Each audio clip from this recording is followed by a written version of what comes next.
ఎంతమంది కొత్త వాళ్ళు ఉన్నారు? ఇవాళే మెడిటేషన్కి వచ్చిన వాళ్ళు ఎవరు ఉన్నారా? ఒకరు ఉన్నారా? Very good. సార్కి welcome claps. Very good. So మరి మెడిటేషన్ నా జర్నీ గురించి, నా లైఫ్లో ఉన్న సమ్మరీ గురించి కొన్ని విషయాలు చెప్తాను. ఓకే ఫ్రెండ్స్, ఏంటి అంటే మరి ధ్యానం నిర్విషయం మనః అని మనం విన్నాం. మెడిటేషన్ ఏంటి? మనస్సులోని శూన్యమే, దాని పేరు ధ్యానం అని మనం విన్నాం. దానికి టెక్నిక్ ఏంటి? శ్వాసను గమనించుకుంటూ ఉందాం. ఆలోచనలు వస్తే కట్ చేసి శ్వాసను గమనించడం అనే టెక్నిక్ విన్నాం కదా. ఇది మనం ప్రయత్నం చేస్తున్నాం. నిదానమైన శ్వాస, ప్రశాంతమైన శ్వాసను గమనించుకోవడం. ఓకే, అంటే కావాలని ప్రశాంతంగా బలవంతంగా నిదానం చేయొద్దు, ప్రశాంతంగా ఉండడానికి అలౌ చేస్తున్నామని చెప్పాను. ఓకే, అలౌ చేస్తుంది. కానీ శ్వాస ఎంత నిదానం అయితే అంత డీప్లోకి వెళ్తున్నాం. నిద్ర లోపల ఎన్ని శ్వాసలు ఉంటాయి మనకి తెలుసా ఎవరికైనా? మామూలుగా ఎన్ని శ్వాసలు ఉంటాయి? మామూలుగా నిమిషానికి ఎన్ని ఉంటాయి? 15 to 18 ఆరోగ్యకరమైన మనుషులకు ఉంటాయి, 15 నుంచి 18. అయితే నిద్ర లోపల వెళ్ళగానే 10 శ్వాసలు ఉంటాయి, నడుము వాల్చి నిద్రపోతే. గాఢ నిద్రలో 6 శ్వాసలు ఉంటాయి. ఎన్ని ఉంటాయి? 6 శ్వాసలు. అలానే మెడిటేషన్లో కూడా ఇదే ఫార్ములా వర్క్ అవుద్ది. మెడిటేషన్లో కూడా 10 శ్వాసలకు వెళ్ళామనుకోండి, నిద్ర లాగా కొంచెం శక్తి ఎక్కువ తీసుకుంటూ ఉంటాము. డీప్ మెడిటేషన్ అంటారు దాన్ని. ఓకే, 6 శ్వాసల కన్నా తక్కువ ఉన్నాయనుకోండి, 6 కన్నా తక్కువ ఉన్నాయనుకోండి నిమిషానికి, అది డీపెస్ట్ మెడిటేషన్. డీపెస్ట్గా అప్పుడు ఇక శరీరం కూడా మాయమైపోయిన స్థితిలో ఉంటాం అన్నమాట. ఎటువంటి స్థితిలో ఉంటాం? శరీరం మాయమైపోయింది అన్న స్థితిలో లోపల అక్కడ ధ్యానం చేస్తుంటాం, కూర్చుని ధ్యానం చేస్తుంటాం. కానీ శరీరం ఉండదు, కానీ మనకు శక్తి తెలుస్తూ ఉంటుంది. ఓకే, అవేర్నెస్ ఉంటుంది. అయితే మరి నేను మెడిటేషన్ నేర్చుకున్న తర్వాత 2002లో నేర్చుకున్నాను మెడిటేషన్. నేర్చుకున్న తర్వాత ఏంటి అంటే చాలా సంవత్సరాలు శ్వాసను గమనించడం కరెక్టేనా, ఇది ఇలానే నేను చేసేది ముక్కులోని శ్వాసను గమనించుకుంటూ ఉందాం, నేను చేసేది కరెక్టేనా అని ఒక 2 సంవత్సరాలు, ఫస్ట్ 2 సంవత్సరాలు అదే అందరిని అడిగేవాడిని. ఆ క్రమంలో మరి తర్వాత నా రీసెర్చ్ లోపల ఏం తేలింది అంటే, ఎక్కడో చోట విన్నాను అనమాట. ఒక 4-5 సంవత్సరాలు, 5-6 సంవత్సరాల తర్వాత ఎక్కడో విన్నాను, ధ్యానం అంటే ఆనందంగా ఉండడమే అని ఎక్కడో చదివాను. అరే అట్లెట్లా అవుతుంది? ధ్యానం అంటే ఆనందంగా ఉండడమే, దాని గురించి ధ్యానం చేస్తున్నాం అనగానే నాకు అరే ధ్యానం అంటే శ్వాస మీద ధ్యాస కదా, ఆనందంగా ఉన్నామని ఇలా ఎలా చెప్తారు అని తర్వాత కొంచెం అక్కడ డౌట్ లాగా, అనుమానం లాగా, కొంచెం క్వశ్చనింగ్ లాగా అనిపించింది అనమాట. అనిపించిన తర్వాత కానీ తర్వాత ఇంకా పోతుంటే ఎక్స్పీరియన్స్ వస్తుంటే అదే కరెక్ట్ అని తెలిసింది, అది కూడా కరెక్ట్ అని తెలిసిందన్నమాట. ధ్యానం అంటే ఏంటి? మన లోపల అసలు స్వరూపం ఏంటి? ఆనంద స్వరూపం, సచ్చిదానంద స్వరూపం అంట అందరూ. మన ఆత్మస్వరూపం అంటే మన లోపల ఆనందం ఎప్పుడూ ఉంది. ఆనందమయ కోశం అని మనకు 5 కోశాలు, అంటే శరీరం బయటికి కనిపించేది ఒకటైతే ఎనర్జీ, శక్తిమయ శరీరం, ఎనర్జీ ఉంది. మనోమయ కోశము, మనస్సు ఉంది, మనకు ఎమోషన్స్ ఉన్నాయి. బుద్ధి, విజ్ఞానమయ కోశము, ఇంటలెక్ట్, బుద్ధి ఉంది. లోపల అక్కడికన్నా లోపల ఏముంది? ఆనందమయ కోశం ఉంది అని మన శాస్త్రాల లోపల, ఉపనిషత్తులో క్లియర్గా ఉంది. అది మనం ఆనందమయ కోశంని మనం కనెక్ట్ అవ్వడం, దాన్ని ఫీల్ అవ్వడమే ధ్యానం అనమాట. అంటే ఏంటి? అప్పుడు ఏం చేయాలి? మన శరీరాన్ని కదలకుండా కూర్చోబెట్టాలి, మనసును శాంతం చేసి కూర్చోబెట్టాలి. విజ్ఞానమయ కోశం అంటే బుద్ధి, ఆలోచనలు, తెలివైన ఆలోచన, అనాలిసిస్ అన్నీ కూడా పక్కన పెట్టి కూర్చోవాలా. కూర్చుంటే అప్పుడు నెక్స్ట్ పెరుగుతుంది అన్నమాట. ఇవన్నీ కామ్గా ఉంటే అప్పుడు మన ధ్యాస అంతా అటువైపు వెళ్తుంది. ఒక ఎగ్జాంపుల్ చెప్తాను, ఎందుకు వెళ్తుందో చెప్తాను. ఇవి చాలా జాగ్రత్త, ఈ క్లారిటీ ఉంటేనే మనకు ఆధ్యాత్మికతలో మనం ముందుకు వెళ్తాం, ఎక్కువ ధ్యానం చేయగలుగుతాం. లేకపోతే ఆలోచన వచ్చి కొంతసేపు చేయగానే అబ్బాయి ఎందుకులే అనిపిస్తుంది. ఎప్పటికప్పుడు క్లారిటీ పెట్టుకునే చేస్తుండాలి. ధ్యానంలో కూర్చొని అన్నీ ఆలోచిస్తూ ఉండడం ధ్యానం కాదు. ఆలోచన కట్ చేసి మనం ఎంతసేపు ఉంటున్నాం అనేది అదే ధ్యానం, అసలైన క్వాలిటీ ధ్యానం అదే. ఓకే, క్లియర్గా ఉంది? అందరూ క్లియర్ కదా? క్వాలిటీ ధ్యానం అందరూ చెప్పండి. క్వాలిటీ ధ్యానం. ఓకే, ఇది మీరు ఎంతసేపు చేస్తారన్నది కాదు, ఎంత క్వాలిటీతో చేస్తారన్న ముఖ్యమా కాదా? అది చాలా ముఖ్యం. అయితే క్వాలిటీతో చేసేటప్పుడు మళ్ళీ ఏంటి, అరే నాకు క్వాలిటీ తగ్గిపోయింది అనేసి మళ్ళీ నెగిటివ్గా ఆలోచిస్తే ఎప్పటికీ చేయలేరు మీరు. ఓకే, కాబట్టి పాజిటివ్ థింకింగ్ కూడా ఇంపార్టెంట్. చెప్పండి ఏమి ఇంపార్టెంట్? Positive thinking. అయితే మరి నేను ఈ సచ్చిదానంద స్వరూపము మనం పొందడానికి అంటే ఆషామాషి కాదు ఫ్రెండ్స్, అది ఈజీ కాదు. ఎలా అయితే ఐఏఎస్కి ఎంతమంది రాస్తారు? ఐఏఎస్ తెలుసా? సంవత్సరంలో ఐఏఎస్ ఐపీఎస్ ఎంత, సివిల్స్ ఎంతమంది ప్రిపేర్ అవుతారో తెలుసా? 10 lakhs 11 lakhs ఉంటారు. ఓకే, ప్రతి సంవత్సరంకు. ఇప్పుడు అంటే మీరు చెప్పింది కొంచెం మీకు కొన్ని రోజుల క్రితం చెప్పారు, ఇప్పుడు లేటెస్ట్గా 10-11 lakhs మంది రాస్తున్నారు. కొన్ని సంవత్సరాల క్రితం మీరు 6 lakhs. ఇప్పుడు 10 lakhs మెంబర్స్ రాస్తే ఐఏఎస్ సీట్స్ ఎన్ని ఉన్నాయంటే 800 సీట్లు ఉన్నాయంట. కలెక్టర్ అందరూ కలెక్టర్ అవుదామని ఐఏఎస్ రాస్తారు. ఈ 10 లక్షల మంది రాస్తే సీట్లు ఎన్ని ఉన్నాయి? 800 సీట్స్ ఉన్నాయి. దానికి వెళ్ళి సీట్ రాలేదని కొంతమంది సూసైడ్ చేసుకుంటారు.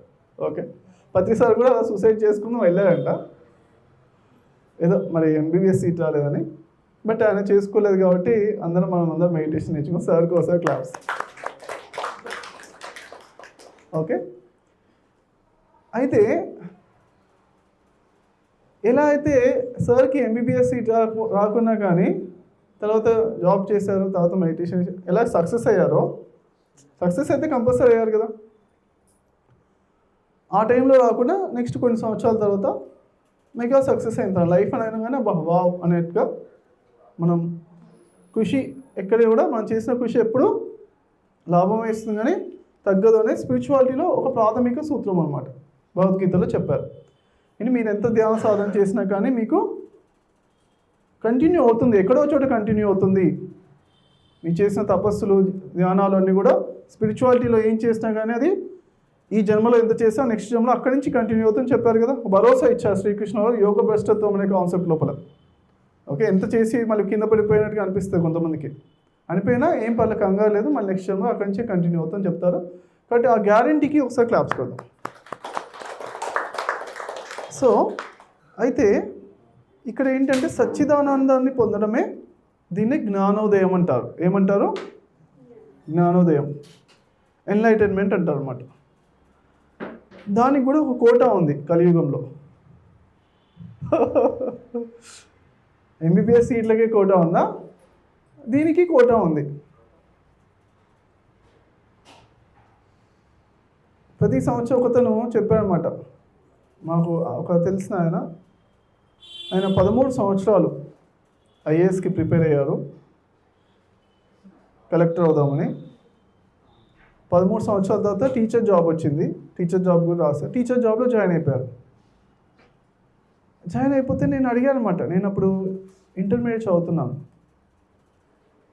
ఏంటంటే 13 సంవత్సరాలు ప్రిపేర్ అయ్యారు కదా, మరి మీకు ఇంకొక 2 అటెంప్ట్స్ ఉన్నాయి అన్నమాట తనకి. యాక్చువల్గా 2 అటెంప్ట్స్ ఉన్నాయి, కానీ అంటే తను అంటే మామూలుగా కొంతమంది క్యాస్ట్ని బట్టి రకరకాల సిచ్యువేషన్స్ బట్టి కొన్ని అటెంప్ట్స్ ఉంటాయి, కొంత ఎక్కువ ఉంటాయి.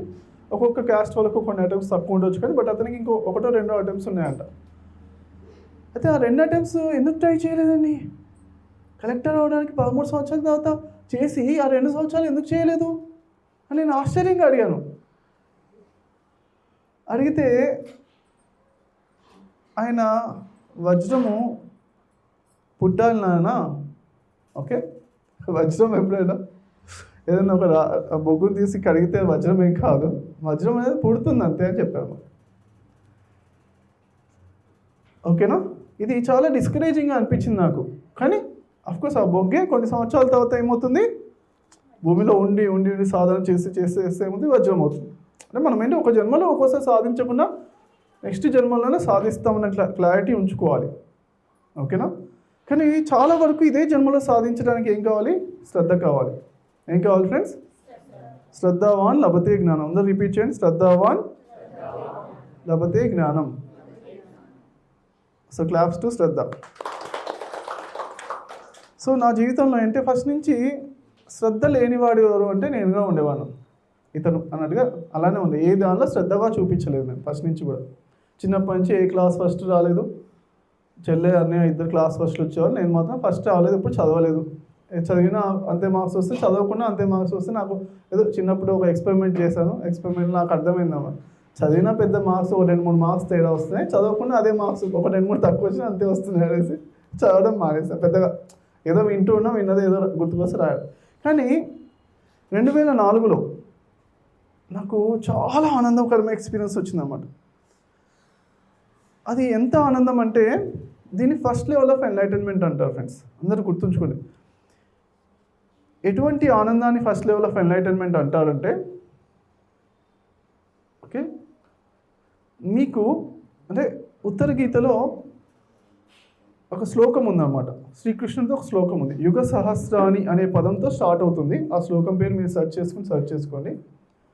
ఓకే, సహస్రాది యుగాలు అంటే, సహస్ర అంటే 1000 అని అర్థం. మామూలుగా ఒక అర్థము, 1000 ఇన్ఫినిట్ అని అర్థం అన్నమాట, ఇంకొక అర్థం సంస్కృతిలో. సో అలా ఎన్నో, ఓకే, యుగ యుగాల జన్మల కర్మలు ఉన్నా, పాజిటివ్ కర్మలైనా నెగిటివ్ కర్మలైనా అని రాశారు మళ్ళీ అక్కడ. ఓకే, ఏం కర్మలు? పాజిటివ్ కర్మలైనా కూడా అని మళ్ళీ ఇన్సిస్ట్ చేశారు అక్కడ. ఎందుకంటే నెగిటివ్ కర్మలు సంఖ్యలు అయితే పాజిటివ్ కర్మలకు బంగారు సంఖ్యలు అంటారు.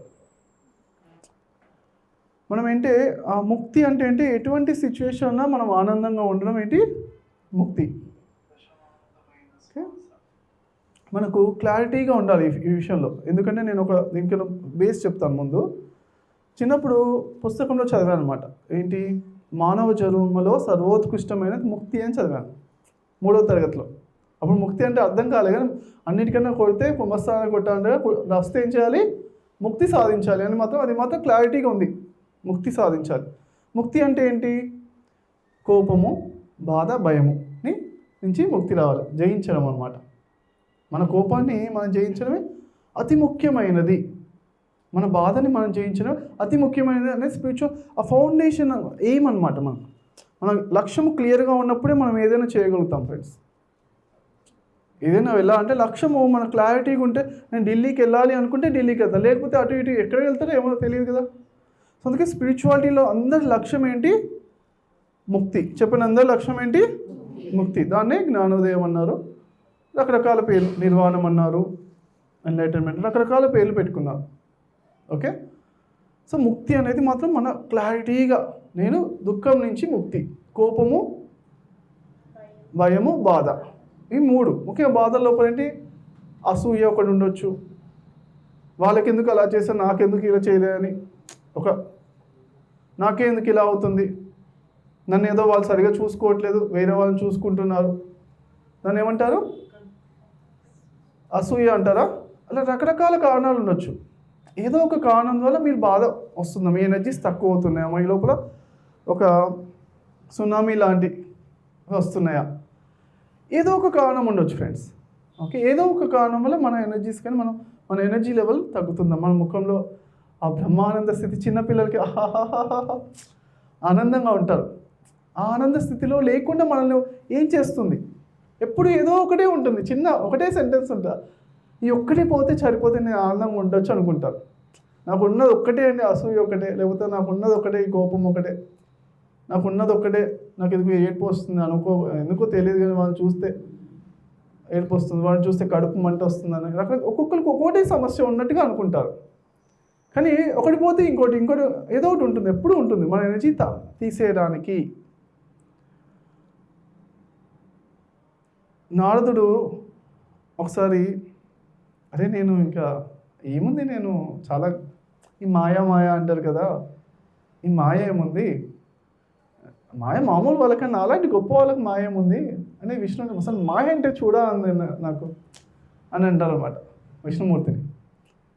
అందరు మాయలో పడిపోయాము అంటుంటారు. అసలు అంటే ఏంటి, అసలు ఎంత గొప్ప అని, నాలాంటి వాళ్ళకి అసలు మాయ అంటే ఏంటో తెలియట్లేదు, అంత హై లెవెల్లో ఉన్నాను నేను, అసలు చూడాలనుకుంటుందా అంట. మాయ కోటాను కోట రూపాల్లో ఏదో రూపంలో వచ్చి మీ ఎనర్జీస్ని తక్కువ చేస్తుంది అన్నమాట. ఓకేనా, మనం ఎప్పుడు హై ఎనర్జీస్లో ఉంటే ఇప్పుడు బ్రహ్మానంద స్థితిలో చాలా అద్భుతమైన జీవితం, ఎంత బాగుంది ఈ క్షణం. జీవితమే ఒక మకరందం కదా, ప్రతి క్షణం ఆ తేనె తాగుతుంటే ఉన్న ఆ తీపితనం ఉంటుంది, మధురానుభూతి ఉంటుంది కదా, అది కూడా ఎప్పుడు ఉంటుంది, బాగా ఆకలేసినప్పుడే ఉంటుంది. మామూలు వాళ్ళు తేనె తాగుతాను రుచి తెలియదు. నేను తేనె నిమ్మకాయ ఫాస్టింగ్ చేశాను, ఎగ్జాంపుల్ చెప్తున్నాను. తేనె నిమ్మకాయ ఫాస్టింగ్ చేసిన ఫస్ట్ 2 రోజులు రుచి తెలియలేదు. ఏం తాగుతాం అబ్బా, ఊరికే సరే 2 గంటలకు వస్తే తాగాలి కదా.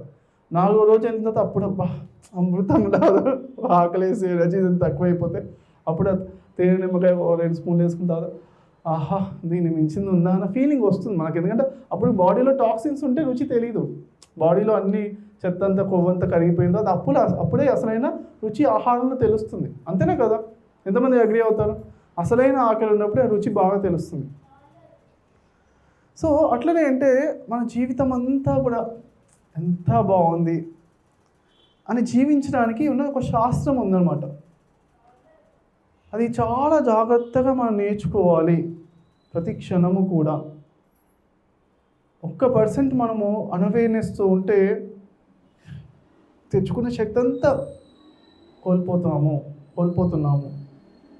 ఎంతో ధ్యానం చేస్తాం, ఎంతో నిద్రపోతాం, ఎంతో తింటాం, ఎన్నో శ్వాస ద్వారా ఎంతో శక్తి వస్తుంది, ఎన్నో బుక్స్ చదువుతాం, మంచి శక్తి వస్తుంది, ఇలాంటి సజ్జన సంగతులు ఎన్నో వింటాం, ఎంతో శక్తి వస్తుంది కదా ఇవన్నిటి వల్ల. ప్రతిసారి మెయిన్గా శక్తి 3 రకాలుగా వస్తుందని చెప్పారు. ఒకటి ధ్యానము, స్వాధ్యాయము, సజ్జన సాంగత్యం, 3 రకాలు మెయిన్గా చెప్పారు.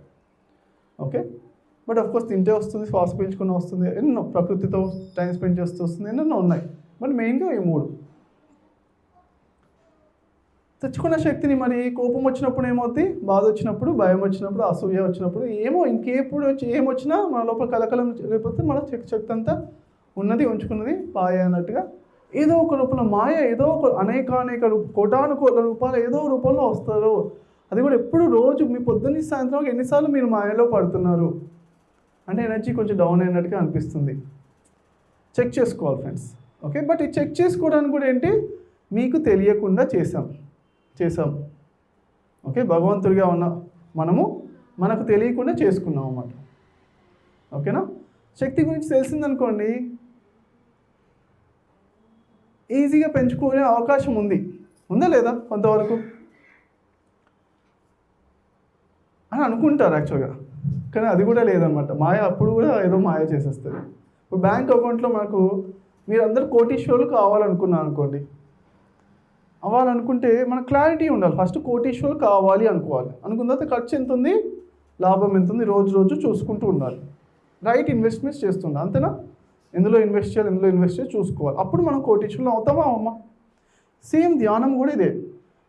సచ్చిదానంద స్వరూపం కావాలి అంటే ఏంటి, మనము ధ్యానం చేసేప్పుడు కొంచెం శక్తి వస్తుంది. ఆ శక్తి ఎలా ఖర్చు అయిపోతుందో గమనించుకుని తర్వాత ఏంటి, ఆ శక్తిని కాపాడుకుంటూ రైట్ ఇన్వెస్ట్మెంట్స్ మెడిటేషన్, సజ్జన సాంగత్యం, స్వాధ్యాయం లేకపోతే ధ్యాన ప్రచారం ఇలాంటి రైట్ ఇన్వెస్ట్మెంట్స్లో చేస్తూ మనం ఇన్వెస్ట్మెంట్ చేస్తే కొంచెం ఎక్కువ పెరుగుతూ ఉంటుంది. కొంచెం టైం స్పెండ్ చేసినా మనకు శక్తి పెరుగుతుంది బాగా. అలా చేస్తూ మనము ఒకరోజు కోటీశ్వరులం అవుతాం. అంటే ఏంటి, సచ్చిదానంద స్వరూప జ్ఞానోదయమై ఆనందంగా అవుతాం అన్నమాట. ఒకరోజు కంటిన్యూస్ బ్లిస్ వస్తుంది. అప్పటి వరకు కంటిన్యూస్ రాదు, వస్తుంది మళ్ళీ యోగ భ్రష్టత్వం, కింద పడిపోతుంటాం. సో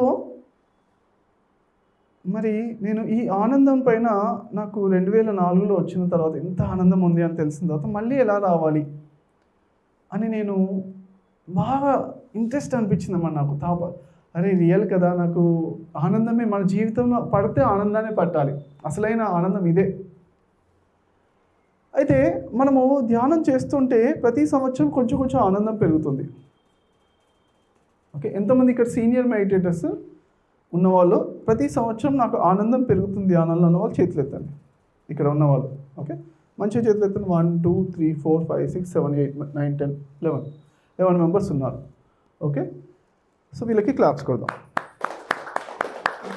అయితే ఇది ఆనందం ప్రతి సంవత్సరం పెరుగుతున్నా కానీ but first level of enlightenment అంటే ఏంటి అంటే ఎటువంటి ఆనందం అంటే ఇంకా ఎటువంటి ఆనందం మనకు వస్తే ఈ యుగ సహస్రాది కర్మలన్నీ కూడా పటాపంచలైపోతాయి అని శ్రీకృష్ణుడు వారు ఏమని చెప్పారు, క్షణం మాత్రము ఆత్మధ్యానముతో అని చెప్పారన్నమాట.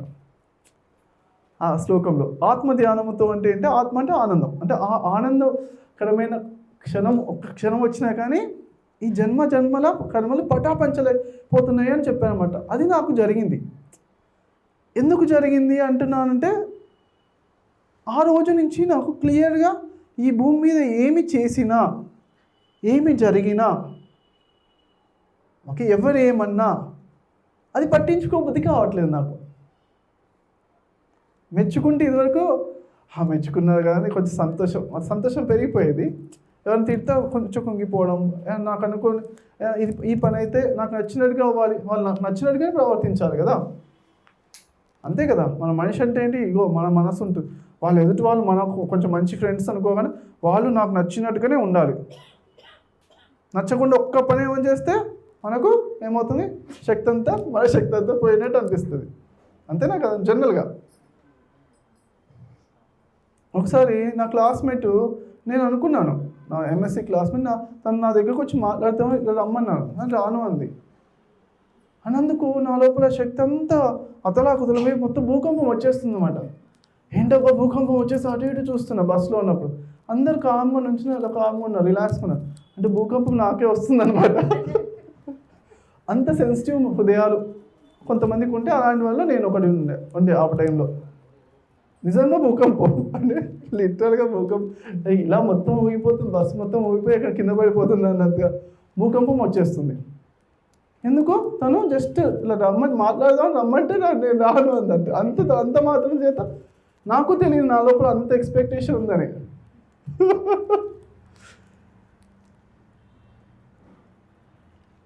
మరి ఇటువంటి మనస్సుని ఏం చేయాలి, ఎప్పుడు అకంప స్థితికి తీసుకెళ్ళాలి. ఎటువంటి స్థితికి, భూకంప స్థితిగా అకంప స్థితిగా, అకంప స్థితి అంటే ఎప్పుడు శాంతంగా ఆనందంగా ఉండే స్థితికి తీసుకెళ్ళాలి. అది మన ఎయిమ్ అన్నమాట. ముక్తి అంటే అది కదా. అది ముక్తి అన్నప్పుడు, అది అన్నప్పుడు సరే. మరి అయితే కాకపోతే ఎప్పుడైతే నాకు కంప్లీట్గా బ్యాలెన్స్ వచ్చేసిందో 2002లో మరి మెడిటేషన్ నేర్చుకున్నాను. 2004లో ఎప్పుడైతే ఈ ఆనంద స్థితి వచ్చేసిందో అప్పటి నుంచి రాలేదు. ఇంకా అప్పటి నుంచి కూడా భూకంపాలు వచ్చాయి, కానీ పట్టించుకోబుద్ధి కావట్లేదు. అదే నాకు కావాల్సిన ఈ చాలా ఆనందం వచ్చింది, ఈ ఆనందాన్ని మళ్ళీ పట్టుకోవాలని అనిపిస్తుంది. కానీ వెళ్ళి ఆ అమ్మాయితో ఎలా మాట్లాడాలని అనిపించట్లేదు నాకు. అర్థమైందా ఫ్రెండ్స్?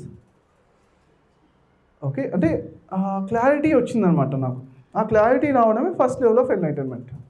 ఓకేనా? అది అఫ్కోర్స్ ఎన్నో జన్మల, మరి ఎందుకు నాకు 2 ఇయర్స్లోనే నేను ఒక 20 minutes 30 minutes చేసేవాడిని. ఓకే, మెడిటేషన్ ఎంతసేపు చేసేవాడిని, డైలీ 20 minutes చేసేవాడిని. ఎప్పుడో ఒకప్పుడు ఇలా క్లాస్లో వెళ్ళినప్పుడు 30 minutes 1 hour వాళ్ళు కూర్చోబెడితే కూర్చోవడం తప్పించి నేను రెగ్యులర్గా మాత్రం నా ఏజ్ 19, 20 కాబట్టి 20 నిమిషాలే చేసేవాడిని అంతే. 19, 20, 21. 2002లో 19, 2003లో 20, 2004లో 21. 20 నిమిషాలు చేసేవాడు, రౌండ్ ఫిగర్ 20 నిమిషాలు చేసేవాడిని. అయితే మరి అయినా కానీ నాకు 2 సంవత్సరాల్లోనే ఈ భగవద్గీతలో ఉత్తర గీతలో చెప్పిన ఈ ఎక్స్పీరియన్స్ వచ్చింది నాకు. ఓకే, ఆ ఎక్స్పీరియన్స్ రావడం తర్వాత ఏం చెప్పారు, బుద్ధుడు ఏం చెప్పారంటే, ఆ ఎక్స్పీరియన్స్ ఎవరికైతే వచ్చిందో దాన్ని గ్లిమ్స్ ఆఫ్ ఎన్లైటన్మెంట్ అంటారు. ఏమంటారు? Glimpse of enlightenment. ఆ ఎక్స్పీరియన్స్ వచ్చిన తర్వాత నెక్స్ట్ మ్యాక్సిమం 4 జన్మల్లో ఎన్లైటెండ్ అవుతామని చెప్పారు అనమాట. Next third level of enlightenment సదాగామి అని, సెకండ్ లెవెల్ ఆఫ్ ఎన్లైటన్మెంట్ అనాగామి అని, ఫస్ట్ అంటే కంప్లీట్ ఎన్లైటన్మెంట్ అరిహంత్ అని చెప్పారు. అరిహంత్ అంటే ఏంటి? అంటే ఏంటి? శత్రువులు. మనలోని శత్రువులలో కామక్రోధ లోభ మోహ మదమాచారాలు రకరకాల శత్రువులు ఉన్నారు, అవన్నీ జయించడం. ఓకే, అరిహంత్ అని చెప్పారు. అది అఫ్కోర్స్ ఎందుకంటే మనకు ఫస్ట్ లెవెల్ ఆఫ్ ఎంటర్టైన్మెంట్ రాగానే మన లైఫ్లో క్లారిటీ వచ్చేస్తుంది అనమాట. నేను కొడితే కుంభస్థానాన్ని కొడితే ఈ ఆనందాన్ని పట్టుకోవాలి మళ్ళీ ఒకసారి పట్టుకోవాలి, క్లారిటీ వచ్చేస్తుంది. వచ్చేసిన తర్వాత అఫ్కోర్స్ సిచ్యువేషన్స్ అన్నీ బాగుంటాయి. మనకు లక్కీగా పిరమిడ్ స్పిరిచువల్ సొసైటీ మరి మనకి ఆటోమేటిక్గా ఇప్పుడు ఈ కలియుగంలో ఏంటంటే ఫస్ట్ లెవెల్ ఆఫ్ ఎన్లైటన్మెంట్ వస్తే మీకు ఉన్న విజ్డమ్ చాలా ఉంది. గురూస్, బుక్స్ అన్నీ కూడా ఉన్నాయి కాబట్టి ఫాస్ట్గా నేర్చేసుకుంటారు మీరు. ఫాస్ట్గా 4 జన్మలు కూడా అవసరం లేదు, జనరల్గా అవసరం లేదు. ఎంత డిలే బ్యాడ్ లక్ ఉంటే లేట్గా అవుతుంది తప్పించి జనరల్గా ఫాస్ట్గా వచ్చేస్తుంది. ఓకే, అన్నీ కూడా నెక్స్ట్ నాకు 6 to 8 yearsలో వచ్చేసాయి అనమాట. అన్నీ కూడా 2008లో నేను చివరిసారి బాధపడ్డాను. ఓకే, అప్పటికి ఇంకా బాధ ఉన్నది, డిప్రెషన్ అప్పుడు కొంచెం వెళ్ళేవాడిని, బాధ అనిపించేది. కానీ కొంతసేపట్లో మళ్ళీ మెడిటేషన్ చేసినప్పుడు కొంచెం సెట్ అయిపోయింది. ఓకే, ఈ చివరిసారి బాధపడ్డాను అని చెప్పాను కదా, అదే జ్ఞానోదయం అని చెప్పుకోవచ్చు. అని బుద్ధుడు చెట్టు కింద జ్ఞానోదయం పొందారు అంటారు కదా, అలా నాకు 2008లో జ్ఞానోదయం అయింది అని చెప్పొచ్చు. ఎందుకంటే సేమ్ ఎక్స్పీరియన్స్ ప్రకారం మ్యాచ్ చేస్తే అదేదో పెద్ద జ్ఞానోదయం అవ్వగానే ఏదో అయిపోతుంది, అదేం కాదు. క్లియర్ గుర్తుంచుకో, మనం బాధపడడం ఎప్పుడైతే ఆగిపోయిందో అదే జ్ఞానోదయం. ఓకే, క్లియర్, అందరికీ క్లియర్ ఉందా? క్లియర్ ఉన్నప్పుడు ఈ జ్ఞానోదయానికి ఒకసారి క్లాప్స్ కొడదాం. తర్వాత మనుషులు సంఘజీవులు అంటమాట. అంటే మనుషులు వేరే మనుషులు లేకపోతే బతకలేరంట. ఓకే, కానీ ఎన్లైటెన్ పర్సన్ ఒక రూమ్లో తీసేసి లాక్ చేసేసి 50 సంవత్సరాలు బతికేసి నీకు ఫుడ్ పెడతామని హ్యాపీగా ఆనందంగా బతికేస్తాం అన్నమాట. ఇదే ఎన్లైటన్మెంట్ అంటే. ఎందుకు బతికేస్తారు చెప్పండి, ఎవరైనా చెప్పగలుగుతారు? బతుకుతారు, హ్యాపీగా బతుకుతారు, మామూలుగా కాదు. ఓకే, బ్రహ్మాండ స్థితిలో ఉండిపోతారు అనమాట. మామూలు వాళ్ళకి ఏంటి? Ideal mind is a devils workshop, అంతేనా కదా? మామూలు మనుషులకి ఏంటి? ఖాళీగా ఉంటే దెయ్యాలు వచ్చి మైండ్ లోపల తిరుగుతాయి, వాళ్ళు వర్క్షాప్ పెట్టుకుంటే అని చెప్తారనమాట మామూలు వాళ్ళకి. కానీ ఎన్లైటన్మెంట్ పర్సన్స్కి ఏంటి? అసలు పాజిటివ్ థింకింగ్ ఉన్న వాళ్ళకే చాలా మంచిగా హ్యాపీగా ఉండగలుగుతారు కొంతవరకు. బట్ ఎన్లైటన్మెంట్ ఆ పాజిటివ్నెస్ అంటే సచ్చిదానంద స్వరూపం. అందుకే చెప్తున్నాం ఏంటి? Sachchidananda. Everybody repeat this word, Sachchidananda స్వరూపం. సచ్చిదానంద స్వరూపాన్ని క్లాప్స్ కొడతాం. అంటే మనము మన బాడీ లోపల అంటే ఏంటంటే 3 రకాలు ఫ్రెండ్స్. ఒకటి ప్రతిసారి ఏం చెప్పారంటే వాక్క్షేత్రం అని చెప్పారు. వాక్క్షేత్రం అంటే ఎప్పుడు పాజిటివ్గా మంచి మాటలు మాట్లాడాలి. ఓకే, సత్యం వద ప్రియం వద, అందరూ చెప్పండి. ప్రియం వద. ఓకే, నేర్చుకోవాలి. తర్వాత ఏంటి? మైండ్ లోపల అది వచ్చిన తర్వాత పాలలకు ప్రయత్నిస్తుండొచ్చు, బట్ ఇది వచ్చిన తర్వాత నెక్స్ట్ది మనకు ఎందుకంటే ఇది అవేర్నెస్ అనేది సూక్ష్మంలోకి వెళ్తున్నారు. సూక్ష్మంలో మోక్షం ఉన్నది, చెప్పండి అందరూ. అది నెక్స్ట్ సూక్ష్మం ఏంటంటే ఆలోచనలు అనమాట. ఆలోచనల లోపల పాజిటివ్ ఆలోచనలు పెట్టాలి. ఎప్పుడు కూడా నెగిటివ్ ఆలోచన వస్తే దాన్ని మళ్ళీ కట్ చేసి, లేకపోతే దాన్ని పాజిటివ్గా కంక్లూజన్ చేయాలన్నమాట. ఎప్పుడు కూడా అరే నేను ఇంత నాకు అనిపిస్తుంది అన్నమాట, అరే నా క్లాస్మేట్స్ చూస్తే చాలా తెలివైన వాళ్ళు, బుద్ధి ఎక్కువ ఉంది, వాళ్ళే చదివేస్తారు, నాకు ఏంట్రా బాబు ఇంత తక్కువ తెలివి వచ్చితో పుట్టానంటే అని అనిపిస్తుంది. ఏదో ఒకటి అనిపిస్తుంది. ఎగ్జాంపుల్ చెప్తున్నా, ఏదో వందలాది ఆలోచనలు వస్తాయి. వచ్చినా మళ్ళీ మనం ఏం చేయాలి? మనం డిస్కరేజింగ్ వీక్గా అనిపిస్తుంది మనకు ఆ టైంలో. అనిపించిన వెంటనే గమనించి I'm doing my level best, I'm improving, నేను ఇంప్రూవ్ అవుతున్నాను, రోజుకి ఇంప్రూవ్ అవుతున్నాను, లేకపోతే నాకు కూడా మంచిగా చదవగలుగుతాను. ఏదో పాజిటివ్గా మాట్లాడుకోవాలి. అది పాజిటివ్గా అనుకోవడం 3 టెక్నిక్స్ ఉన్నాయన్నమాట. బుద్ధుడు ఏంటి? జస్ట్ ఆలోచన నెగిటివ్ వస్తుందని గమనించండి, తీక్షణంగా గమనిస్తే అవేర్నెస్ తోటి అది క్లియర్ అయిపోతుంది. పతంజలి మార్గం equal and opposite positive thought అన్నారు. ఈక్వల్గా పాజిటివ్ థాట్ పెట్టుకున్నారు.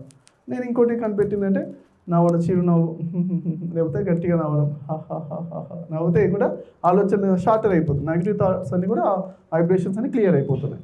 ఓకే, 3 టెక్నిక్స్లో ఏదో టెక్నిక్ పెట్టి నెగిటివ్ థాట్స్ మీద పట్టు సాధించాలి. తర్వాత మూడోది నెక్స్ట్ లెవెల్ ఇంకా డీప్ ఏంటంటే ఎమోషన్స్. ఎప్పుడు బాధపడకుండా, ఎప్పుడు భయపడకుండా, ఎప్పుడు కోపం రాకుండా ఎలా ఉండాలి? ఆ ఎమోషన్స్ పైన పట్టు సాధించడం అని నెక్స్ట్ లెవెల్ అన్నమాట. ఓకే, ఇది చాలా డీపెస్ట్ లెవెల్, బట్ ఇది ఖచ్చితంగా సాధించాలి. క్లారిటీ గుర్తుంచుకోండి. మీరు ధ్యానం చేసేది అంటే మీ కోపాలు తగ్గించుకోవడానికి, మీ బాధలు తగ్గించుకోవడానికి, మీ భయాలు తగ్గించుకోవడానికి 100% క్లియర్గా ఉండండి. దీన్నే ముక్తి అంటారు. ఇంకేదో ముక్తి అంటే జ్ఞానోదయం, ఇంకేదో లైట్ వస్తుంది, అది వస్తుంది, ఇది వస్తుంది, ఇంకేదో మొత్తం లైట్ వస్తుంది, ఇలా అందరికీ కనిపిస్తుంది. కనిపించింది కాదు. థర్డ్ ఐ మాస్టర్స్ కనిపిస్తుంది. మీరు కళ్ళు మూసుకున్నాక లైట్ లోపల వస్తుంది, మనకే లైట్ కనిపిస్తుంది. వేరే వాళ్ళు కూడా చూసినప్పుడు వీళ్ళు ఎంత, కొంతమంది మెడిటేషన్ చేస్తూ కొంతమందికి ఆ ఎక్స్పీరియన్స్ వస్తుంది, వీళ్ళ లోపల ఎంత కాంతి ఉంది వీళ్ళ చుట్టూరంగానే తెలుస్తుంది. కొంతమందికి తెలుస్తుంది. ఓకే, అందరికీ మాత్రం తెలుస్తుంది కాదు, బయటికి కనిపించేది కాదు, అందరికీ మాత్రం కొంతమందికి తెలుస్తుంది ఆఫ్కోర్స్. ఓకే, సో అందరికీ క్లియర్ కదా ఫ్రెండ్స్? ఎన్లైటన్మెంట్ యొక్క అంటే ఏంటి? ఎన్లైటన్మెంట్ అంటే ఏంటి? ఆత్మ సాక్షాత్కారం తెలుగులో. ఆత్మ అంటే ఏంటి? ఆత్మలోని క్వాలిటీ ఏంటి? ఆనందం అనమాట.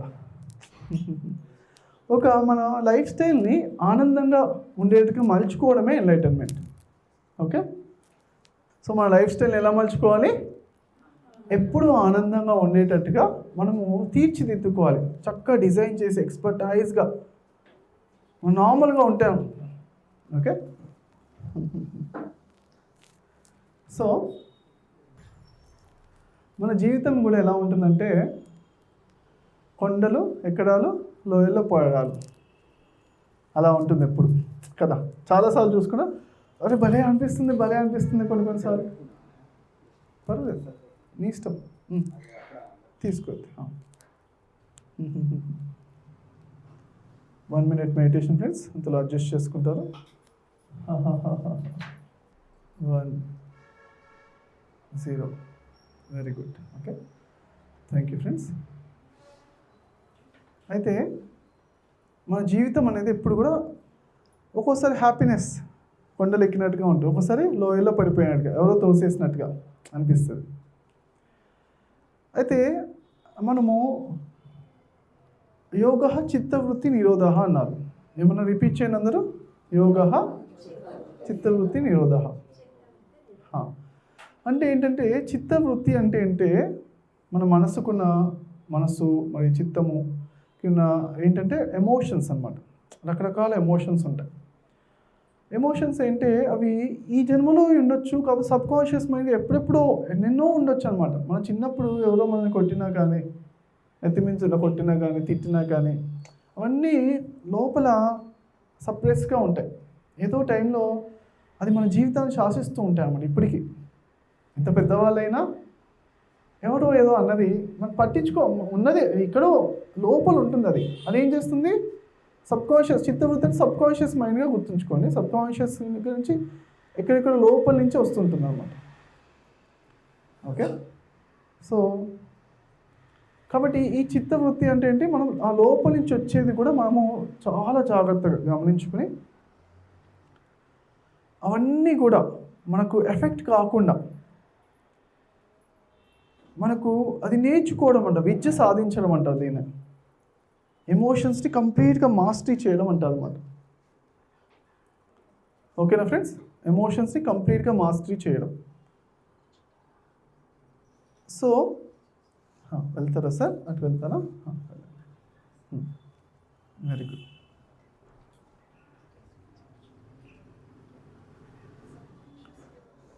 సబ్కాన్షియస్ మైండ్ ప్యాటర్న్స్ ప్రకారం కూడా ఎక్కడో ఉన్నది కూడా ఈ జన్మలో మనకు ట్రిగ్గర్ అవుతూ ఉంటుంది అన్నమాట. అది ఎన్నో ప్యాటర్న్స్ ట్రిగ్గరింగ్ పాయింట్స్ అంటారు, ట్రిగ్గరింగ్ వర్డ్స్ అంటారు. అప్పుడు దాకా బాగానే ఉంటే ఆ ఒక్క సెంటెన్స్ అనగానే విపరీతమైన కోపం వచ్చింది, ఆ ఒక్కటే అనొద్దు అనమాట అని అవన్నీ చెక్ చేసుకోవాలన్నమాట. ఇవన్నీ చెక్ చేసుకుంటూ మనకి ఎప్పుడు కోపం వస్తుంది, ఏ సెంటెన్స్ వల్ల కోపం వస్తుంది, ఓకే, ఏ ప్యాటర్న్స్ ఉన్నాయి చెక్ చేసుకుంటూ దాన్ని మాస్టర్ చేయాలన్నమాట. ఆ మాస్టర్ చేయడానికి కూడా ఏంటి, మన కంట్రోల్లో ఉండదు. అది నార్మల్గా ఉంటే అందరూ మాస్టర్ అయిపోయి అందరూ ఎన్లైటెండ్ అయిపోతారా కాదా? అందుకే నేను చెప్పాను అనమాట, ఒక కోటా ఉంటుంది అని చెప్పాను, ఫస్ట్ నుంచి కోటా ఉంటుంది అని చెప్పాను కదా. కానీ ప్రయత్నం అయితే శ్రద్ధగా చేయాలి. ఒక సంవత్సరం కాకపోతే ఇంకో సంవత్సరం కాకపోతే ఇంకో సంవత్సరంలో వాడు ఎట్లయినా సాధిస్తారు కదా ఐఏఎస్. ఒక జన్మలో కాకపోతే ఇంకో జన్మలో సాధిస్తారండి పట్టుదలతో ఉంటే అనేది స్పిరిచువాలిటీ. ఇంకా ఇది సంవత్సరాలతో సంబంధించింది కాదు. ఓకే, సాధన మాత్రం 100% ఫోకస్డ్గా చేయాలి. అయితే నేను ఎందుకు వచ్చింది అనేది ఒక 10 పాయింట్స్ చెప్తాను. ఓకే, సో ఈ రక్షణ కవచం ఉంది కదా, రక్షణ కవచాలు అనేది చిన్నపిల్లల సబ్జెక్టు. ఓకే, పిల్లలకి కవచాలు రక్షణ కావాలి, ప్రొటెక్షన్ కావాలి, పెద్దవాళ్ళకి అవసరం లేదు. అంతేనా కదా, పిల్లల్నే కదా ప్రొటెక్ట్ చేయాల్సింది. బచ్చేకు బచాకే రఖనా. ఓకే, స్పిరిచువాలిటీలోకి వచ్చాక మన ధ్యానం డీప్ వెళ్తుంటే మనకు రక్షణ అవసరం లేదు. మనమే వేరే వాళ్ళకి రక్షణ ఇచ్చే పొజిషన్లో, మనకు రక్షణ ఎందుకు, అలా అంత స్ట్రాంగ్ అవుతాం అన్నమాట. ఓకే, కాబట్టి ఆ రక్షణ గురించి ఆలోచించకపోవడం అనేది ఎంత గొప్ప విషయమో అది చాలా ఎదిగిన వాళ్ళే ఆలోచించరు. సో రక్షణ గురించి ఆలోచించినంత స్ట్రాంగ్గా ఉండడం అనే దానికి ఒకసారి క్లాప్స్ కొడదాం.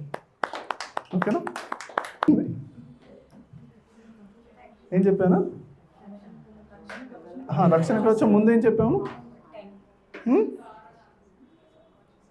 సబ్ కాన్షియస్ మైండ్ మనల్ని ఇన్ఫ్లుయెన్స్ చేసి మనల్ని తెలియకుండా ఆ టైంలో ఆ బాధలు, ట్రిగ్గరింగ్ పాయింట్స్, ఎవరైనా ఏదైనా పదం అనగానే కోపం వస్తుంది, అప్పుడు బాగానే ఉంటారు.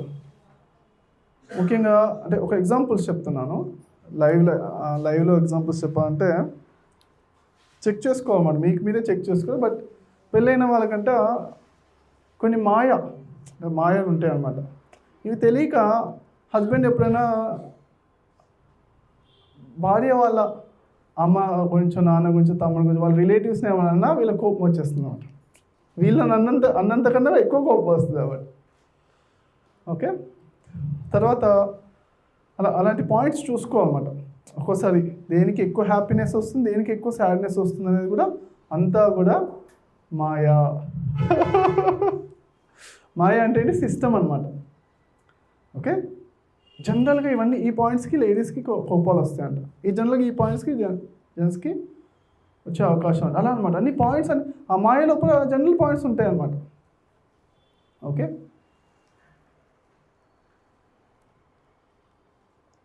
ఇప్పుడు అవన్నీ కూడా అంటే సిస్టమ్ అనమాట, మాయ. ఈ సిస్టమ్ని ఎవరు బాగా చూసి అర్థం చేసుకుంటారో వాడే మాస్టర్ చేయగలుగుతారు. దానికి ధ్యానం కావాలి, చాలా ధ్యానం కావాలి. ఓకేనా? సో ప్రపంచంలో అత్యంతకరమైన హ్యాపీయెస్ట్ మూమెంట్స్ ఏంటి అని అడిగితే చాలామంది మగవాళ్ళు ఏం చెప్పారంటే, నేను నా కొడుకు పుట్టగానే ఎత్తుకుంటే ఫస్ట్ టైం ఎత్తుకోగానే హ్యాపీగా అనిపించిందని చెప్పారు చాలామంది. ఓకే, మీకు కూడా అలా అనిపిస్తుందా? మీ హ్యాపీనెస్ కూడా? మీ పాపనా? వెరీ గుడ్, పాప. క్లాప్స్ కూడా సార్ కూడా అగ్రీ చేస్తున్నా. ఇంకెవరు ఉన్నారు అలా అనిపించింది? One of the happiest moments in our life is first daughter, first son అని చాలామంది. ఇంకెవరు ఉన్నారు అలా happiest moments, one of the happiest moments అని? సార్ ఒకరేనా? ఓకే, సరే. తర్వాత జనరల్గా రీసెర్చ్ చేశారనమాట, ఏది అత్యధికమైన బాధాకరమైన విషయము అని రీసెర్చ్ చేస్తే ఏం చెప్పారంటే, ఎవరైనా అబ్బాయిలు అమ్మాయిల్ని కొన్ని రోజులు ప్రేమించినట్టుగా ఉండి తర్వాత నేను ఈ రోజు నుంచి నేను ప్రేమించట్లేదు, బ్రేకప్ చేసేస్తాను అనుకోండి, అది ప్రపంచంలో అత్యధికమైన బాధగా అది చెప్పారన్నమాట. ఓకే, అమ్మాయిలకి ఏంటి అందుకే అంటే ఎవరైనా ప్రేమించాము కొన్ని రోజులు ఉంటారు, 3 నెలలు, సంవత్సరము, 2-3 సంవత్సరాలు, తర్వాత వాళ్ళకి ఏదో విషయంలో కుదరకపోతే, లేకపోతే వాళ్ళు ఏదో కారణం వల్ల వాళ్ళు నేను బ్రేకప్ చేస్తున్నాను అని ఎప్పుడైతే అబ్బాయిలు చెప్పారో అది అత్యధికమైన బాధాకరమైన విషయం అని. అది ఎవరు రాశారు? ఇది సృష్టిలో రీసెర్చ్ లోపలికి తేలిందంటే ఎవరు రాశారు? సిస్టమ్. ఓకే, మాయా. ఓకే, ధర్మరాజు ఆ రోజు చూశాడు, అరే నాకు అమ్మ చెప్పలేదేంటి కర్ణుడి గురించి, చెప్తే నేను అనేసి ఒక వెంటనే దీన్ని ఏమంటారంటే ఒక మంగళ శాసనము అంటారన్నమాట. ఏమంటారు?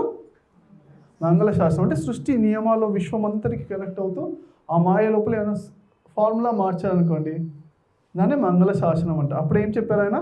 ఏ ఆడవాళ్ళకి కూడా రహస్యాన్ని తన దగ్గర దాచుకునే లక్షణం ఇప్పటి నుంచి ఉండకూడదు అన్నప్పటి నుంచి 99 అఫ్కోర్స్ ఎక్సెప్షన్స్ ఉంటారు ఎక్కడో చోట, 100-99 మంది ఆడవాళ్ళు చెప్పగానే ఆ కడుపులో ఉండదు అన్నమాట. ఎక్కడో చోట చెప్పేయాలి. ఎంత సంతోషం అనిపిస్తుంది దొరకగానే, అబ్బా నేను తట్టుకోలేకపోతున్నాను చెప్పేస్తారు. ఇది నేను ఆపుకోలేను, చెప్పేయాలి, ఎవరికో చెప్పేయాలి అనిపిస్తుంది. ఎందుకు అనిపిస్తుంది చెప్పండి? చెప్పేంత వరకు వాళ్ళకు నిద్ర పట్టదు. చెప్పేస్తారు, అది నాకు ఎందుకు చెప్పావు, నాకు చెప్పావు అంటే నేను చెప్పేస్తా కదా అని అంటారు అనమాట. ఎంతమంది అగ్రీ చేస్తారో, ఎంతమంది మీరు ఎక్స్పీరియన్స్ చేస్తారో ఒక రహస్యాన్ని చెప్పినప్పుడు ఆడవాళ్ళు వేరే వాళ్ళకి చెప్పేదాకా వాళ్ళు రిలాక్స్గా ఉండలేకపోతే చాలామంది చూశానండి అలాంటి వాళ్ళు. అన్న వాళ్ళు హ్యాండ్ రేస్ చేయండి. చూసారా అలాంటి వాళ్ళని? వెరీ గుడ్, చాలామంది నిజాయితీ ఒప్పుకున్నారు. ఓకే, ఎందుకంటే ఆయన అలా మంగళ శాసనం చేస్తాడు అంటే మాయ ఎఫెక్ట్ చేసేస్తుంది, జనరల్గా చెప్పేటట్టుగా ఎఫెక్ట్ చేస్తుంది. కానీ ఎవరైతే కొంతమంది ఉంటారు, లేదు నేను చెప్పను, వాళ్ళు చెప్పొద్దన్నా నేను చెప్పను అని స్ట్రాంగ్గా ఉన్నవాళ్ళు ఉంటారు. వాళ్ళ మాయని కూడా జయించి ఆ పనుల్లో నేను మాట ఇచ్చాను చెప్పను అనే వాళ్ళు ఉంటారు. ఓకే, ఉంటారా ఉండరా? ఉండొచ్చు, మన చేతిలో ఉంది. కానీ ఏంటి, మాయ వీలైనంత వరకు ఎఫెక్ట్ చేస్తూనే ఉంటుంది. అలా వందల లక్షల కోట్ల మాయలు ఉన్నాయన్నమాట, సిస్టమ్స్ అన్నమాట. ఇది అవ్వగానే నువ్వు బాధపడాలంతే, ఛాన్స్ లేదు, నీకు ఆప్షన్ లేదు అన్నట్టుగా చెప్తుంది. మనం నిర్ణయించుకుంటే తప్పించి. నాకు ఒకసారి 10 సార్లు నేను మోషన్ వెళ్ళాను అనమాట. ఒకరోజు గంగోత్రి వెళ్ళినప్పుడు, అక్కడ యమునోత్రి దగ్గరికి వెళ్ళినప్పుడు, అక్కడ పొద్దున లేవగానే లేచేసి 9 o'clock బయలుదేరాలి. కానీ పొద్దున్న నుంచి 4-5 నుంచి 10 సార్లు వెళ్ళొచ్చేసి అప్పటికే 9 o'clock వచ్చి కారులో కూర్చున్నాను. కారు అంటే వేరే వాళ్ళ కారు, మనం గెస్ట్లుగా వెళ్తున్నాను, నేను ప్రదీప్ అనే కూడా ఉన్నారు. వెళ్ళినప్పుడు అప్పుడు ఏంటంటే మాయ ఏం చేస్తా అంటే, నాకు 10 సార్లు వెళ్ళినా కానీ, మోషన్ వెళ్ళినా కానీ నా శరీరంలో ఏదో బాధ ప్రతి కణాన్ని పట్టుకొని డిప్రెషన్ లాగేసినట్టుగా అనిపిస్తుంది అనమాట. అదే ఇది నేను కాదు కదా, 10 సార్లు వెళ్తే 2 నిమిషాలు కూర్చున్నాను అంతే కదా, ఎందుకు ఇంత డౌన్ ఎనర్జీ అంతా డౌన్ అవ్వాల్సిన అవసరమే ఉంది? 10 సార్లు కాదు, 100 సార్లు వెళ్ళినా నా శరీరం బాగానే ఉంటుంది. వెళ్ళినప్పుడల్లా ఒక 2 నిమిషాలు 5 నిమిషాలు అంతే కదా, కూర్చుంటూ వస్తున్నాం, ఏమైనా కడుపులో ఉంటే క్లీన్ అవుతుంది. కానీ ఎందుకు ఈ తెలియని బాధ, ఏదో కోల్పోయామన్న బాధ ఎందుకు అబ్బా అని వెంటనే చూసామంట. అంటే అదే మాయ. ఎప్పుడు రోజు 1-2 సార్లు వెళ్తాం, 3 సార్లు వెళ్తాం, అంతకన్నా ఎక్కువ వెళ్తే ఏంటి ఏదో తేడా ఉందని బాధపడు అని అట్టుగా అది కణకణానికి ఇస్తుందన్నమాట. నువ్వు బాధపడు కుంచుకో, కుంగిపో అన్నట్టుగా అది ఆ మాయ సిస్టమ్ అలా ఉంది. మన బాడీలో స్ట్రెంగ్త్ ఉండొచ్చు, కానీ సిస్టమ్ అలా ఉందన్నమాట. ఆ స్ట్రెంగ్త్ కూడా నిర్వీర్యం అవుతున్నట్టుగా అవుతుంది. సరే అని కారులోకి రాగానే ఒక 1/2 hour అప్పటికే మాస్టరీ ఉంది కాబట్టి మెడిటేషన్ పైన ఆలోచన లేకుండా కంప్లీట్గా 1/2 hour ధ్యానం చేశాను అంతే. అంతా కూడా మాయ అంతా కూడా పటాపంచలు అవుతూ మొత్తం పరిపూర్ణమంతా మంచిగా లేచి పరిగెత్తేంత శక్తి వచ్చేసింది అనమాట. సో ఆ మెడిటేషన్ మాస్టరీకి క్లాప్స్ కొడదాం. ఓకే, సో చిత్తవృత్తి నిరోధ గుర్తుంచుకోండి. యోగ చిత్తవృత్తి నిరోధ. యోగా అంటే యోగము అంటే యూనియన్ అంటారు అనమాట. యూజ్ అనే పదం నుంచి వచ్చింది సాంస్క్రిట్. యోగం అంటే ఏంటి, union with the whole universe, అంతటా కనెక్ట్ అవ్వడం. అంటే ఏంటి అంటే ఏమొస్తుంది యోగా అంటే అంతటా కూడా బ్రహ్మానందం ఉందన్నమాట. గాడ్ని ఏమంటారు అంటే నిరాకార నిర్గుణ సచ్చిదానంద పరబ్రహ్మ స్వరూపం అంటారు. ఏమంటారు? నిరాకార నిర్గుణ సచ్చిదానంద ఆనంద పరబ్రహ్మ స్వరూపం.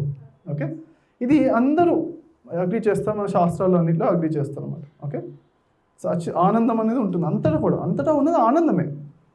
అది మనం ఆ కంప్లీట్ గాడ్కి కనెక్ట్ అయినప్పుడు మనకు అర్థమవుతుంది. ఓకే, అందుకే యోగ అంటే ఆ కనెక్టివిటీ అయ్యి ఆ బ్రహ్మానందాన్ని పొందడానికి ఏం చేయాలి? చిత్తవృత్తి నిరోధ. అంటే ఎమోషన్స్ అన్నీ ఫస్ట్ క్లియర్ చేసుకోవాలి, అన్నింటినీ క్లియర్ చేసుకుని అంత క్యాపబిలిటీ రావాలి. ఎలా వస్తుంది? ఇమీడియట్గా ఎలా వచ్చేస్తుందో? టైం పడుతుంది. మాయను అనేక రూపాల్లో ఏదో రూపంలో వస్తుంది కదా మనల్ని బాధ పెట్టడానికి. అది వచ్చినప్పుడు మనం ఇలా చూసి నవ్వగలిగానమాట. ఓ నేను ఆనంద స్వరూపుని, కానీ మాయ వస్తుందా అని మనం అది చూసి, ఇది నా స్వభావం కాదు, నేను వేరే వాళ్ళని శాపం పెట్టి కోపం పెట్టేవాడిని కాదు. కానీ అంటే ఎగ్జాంపుల్ చెప్తున్నాను. నేను ఎప్పుడైతే ఎంఎస్సిలో చలాన్ కట్టడానికి వెళ్ళానో, ఎంఎస్సిలో ఎగ్జామినేషన్ చలాన్ కట్టాలి, కట్టిన తర్వాత ఎగ్జామినేషన్ ఫీజుకి అప్లై చేయాలి. ఫీజు కట్టాను, చలాన్ కట్టి అప్లై చేయాలి.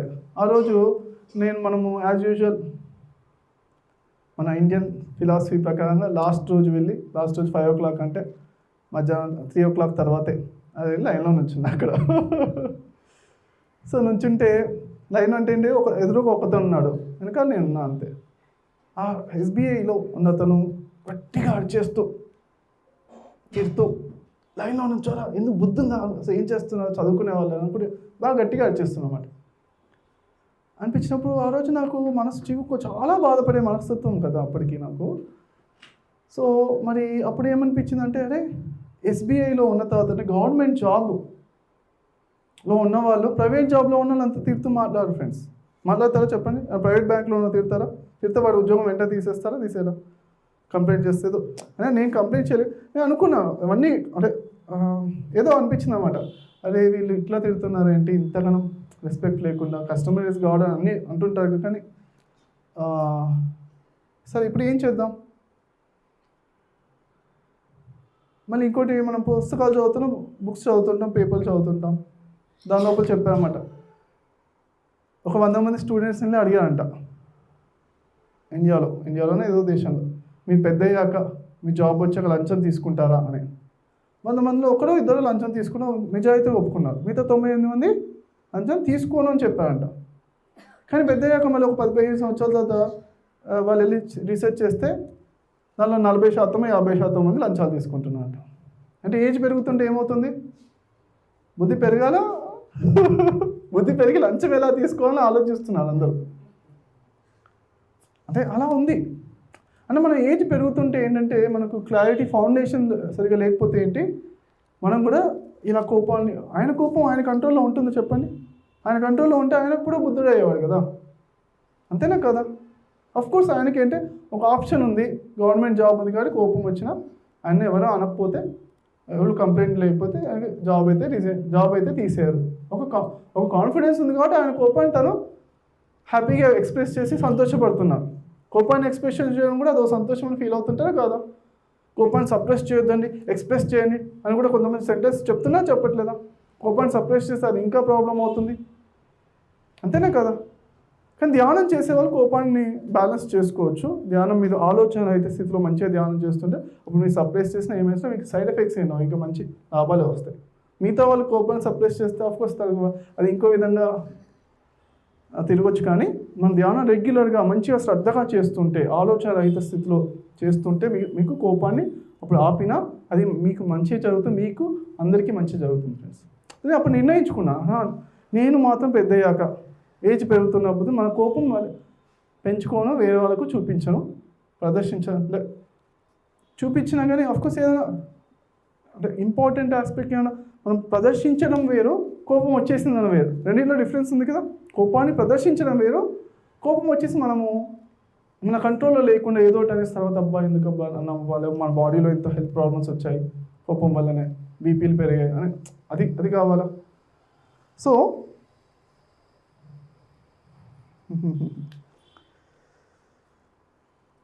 మనకు మెయిన్గా ఏంటంటే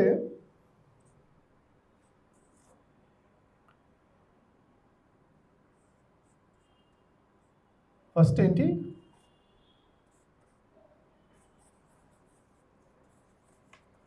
ఫస్ట్ వాక్ క్షేత్రం, ఎవ్రీబడి సే వాక్ క్షేత్రం. తర్వాత ఏంటి, ఆలోచన క్షేత్రం పైన పట్టు, థాట్స్. తర్వాత ఎమోషనల్ మాస్టరీ. 3 ఒకదాని తర్వాత ఒకటి. ఫస్ట్ పాజిటివ్గా మాట్లాడిన తర్వాతే మనం మంచి మాటలు మాట్లాడుతూ 1 సంవత్సరం పాటు బుద్ధుడు కనుక యోగంలో చెప్తానమాట. నేను ఒక యోగం ఉంది, అదేంటంటే కనీసం ఒక జన్మ మాటలతో వేరే వాళ్ళని ఇబ్బంది పెట్టకుండా, మాటలతో తిట్టకుండా ఉంటే అది ఒక యోగమై నీకు నెక్స్ట్ జన్మలో నీకు మంచి లాభాలను ఇస్తుంది. అన్ని విధాలుగా ఎవరు కూడా నేను నీ పైన యుద్ధం చేసినప్పుడు నువ్వు ఓడిపోకుండా ఉండే ఏదో ఒక యోగాన్ని ఇస్తుందని చెప్పాను అనమాట. ఏం చేయాలి దానికి? ఒక జన్మంతా ఏం చేయాలి? మాటలతోటి ఎదుటివాడిని హర్ట్ అవ్వకుండా మాట్లాడాలి ఒక జన్మంతా. మనం తిట్టకుండా మాట్లాడాలి. ఓకే, నెగిటివ్గా కాకుండా మనం ఏం మాట్లాడినా ఎదుటి వాళ్ళని ఎలా చేయాలి? హర్ట్ కాకుండా మాట్లాడాలి. అది ఒక యోగం వస్తుంది. నెక్స్ట్ జన్మలో మనం చేసుకున్న కర్మలే నెక్స్ట్ జన్మలో మనకు యోగాలే వస్తాయి కదా. మంచిదేనా అది? ఎంతమంది ఇప్పటి నుంచి నేను వీలైనంత వరకు హర్ట్ చేయకుండా మాట్లాడతాను, ఆ యోగాన్ని పొందుతాను, హార్ట్ఫుల్గా అనిపిస్తే హ్యాండ్ రేస్ చేయాలి, అనిపిస్తే చాలు, వెరీ గుడ్. ఇంప్లిమెంట్ చేద్దాం, రోజుకు శ్రద్ధగా స్టెప్ బై స్టెప్గా ఇంప్లిమెంట్ చేద్దాం. తర్వాత థాట్ పవర్ అనేది ఒకటి ఉంది. ఆ థాట్ పవర్ కూడా మనం అనుకున్నది అది థాట్లో కూడా నెగిటివ్గా మాట్లాడొద్దు అని, అది ఏంటంటే నేను ధ్యానం చేస్తుంటే నాకు అర్థమైంది ఫ్రెండ్స్. నేను 10 డే విపర్సనా కోర్స్కి వెళ్ళాను. ఓకే, ఇక్కడ మీకు క్లియర్గా చెప్తాను. ఎందుకు నాకు ఈ ఆనందాన్ని మరి 2004లో ఒకసారి గ్లిమ్స్ వచ్చిన తర్వాత మళ్ళీ 10 సంవత్సరాలు ఆనందం పైన సచ్చిదానంద స్వరూపుడిగా మాస్టరీ వచ్చిందంటే దానికి మధ్యలో గల కారణాలు చెప్తాను చూడండి.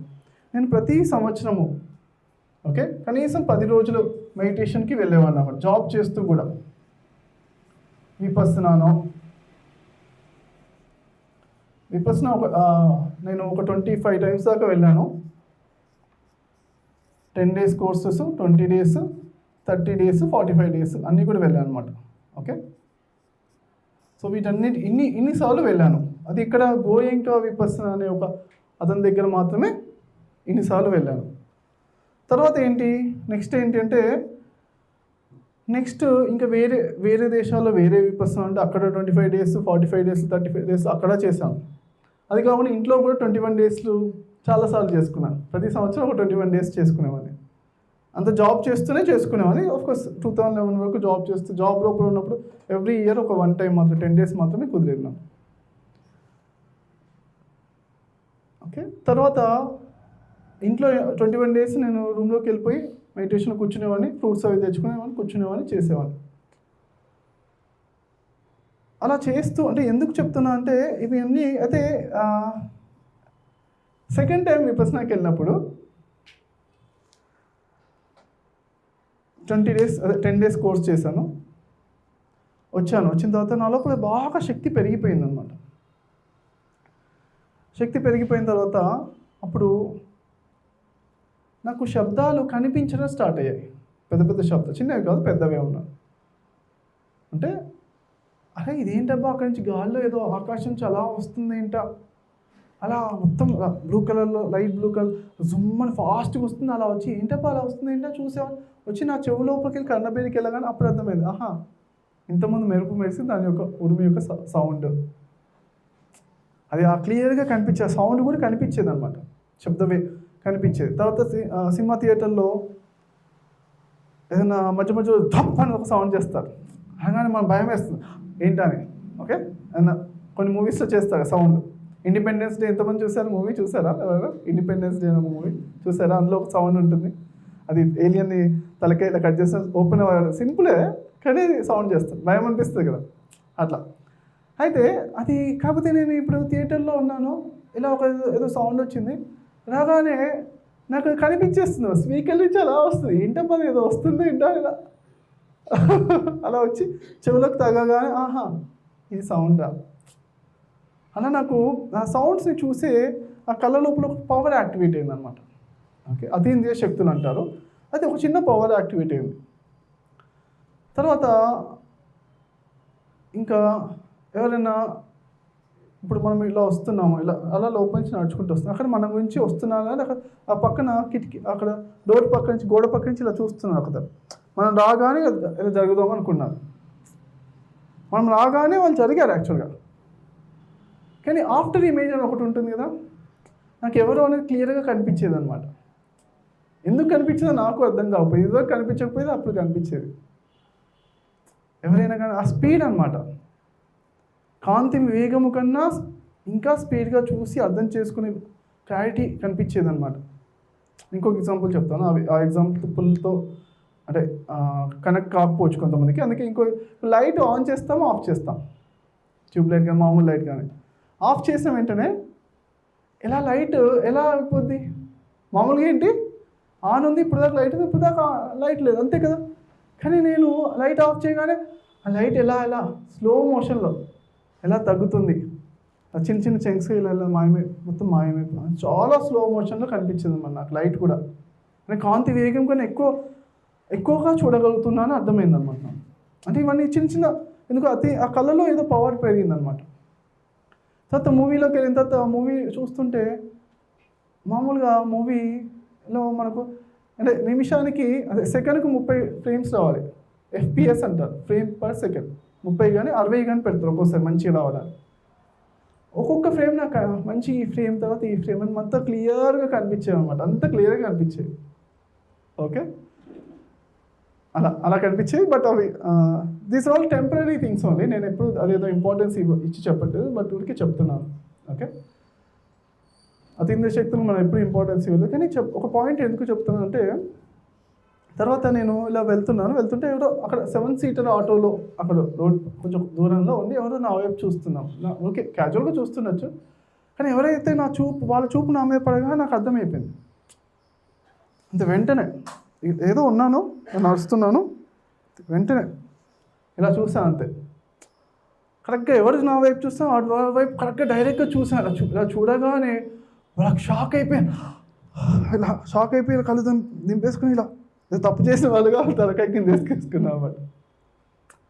అంటే అనిపించింది, మన కళ్ళలో పవర్ పెరిగిపోయినప్పుడు ఎదుటి వాళ్ళకి షాక్ అనిపించే అంత పవర్ పెరగద్దు, కొంచెం స్లోగా తగ్గించుకుని బ్యాలెన్స్గా ఉందాం అని అనిపించింది అన్నమాట. నేను వాళ్ళ ఫేస్ ఎక్స్పీరియన్స్ చూశాను, వాళ్ళ ఎనర్జీ సిస్టమ్ షేక్ అయిపోయింది అన్నమాట.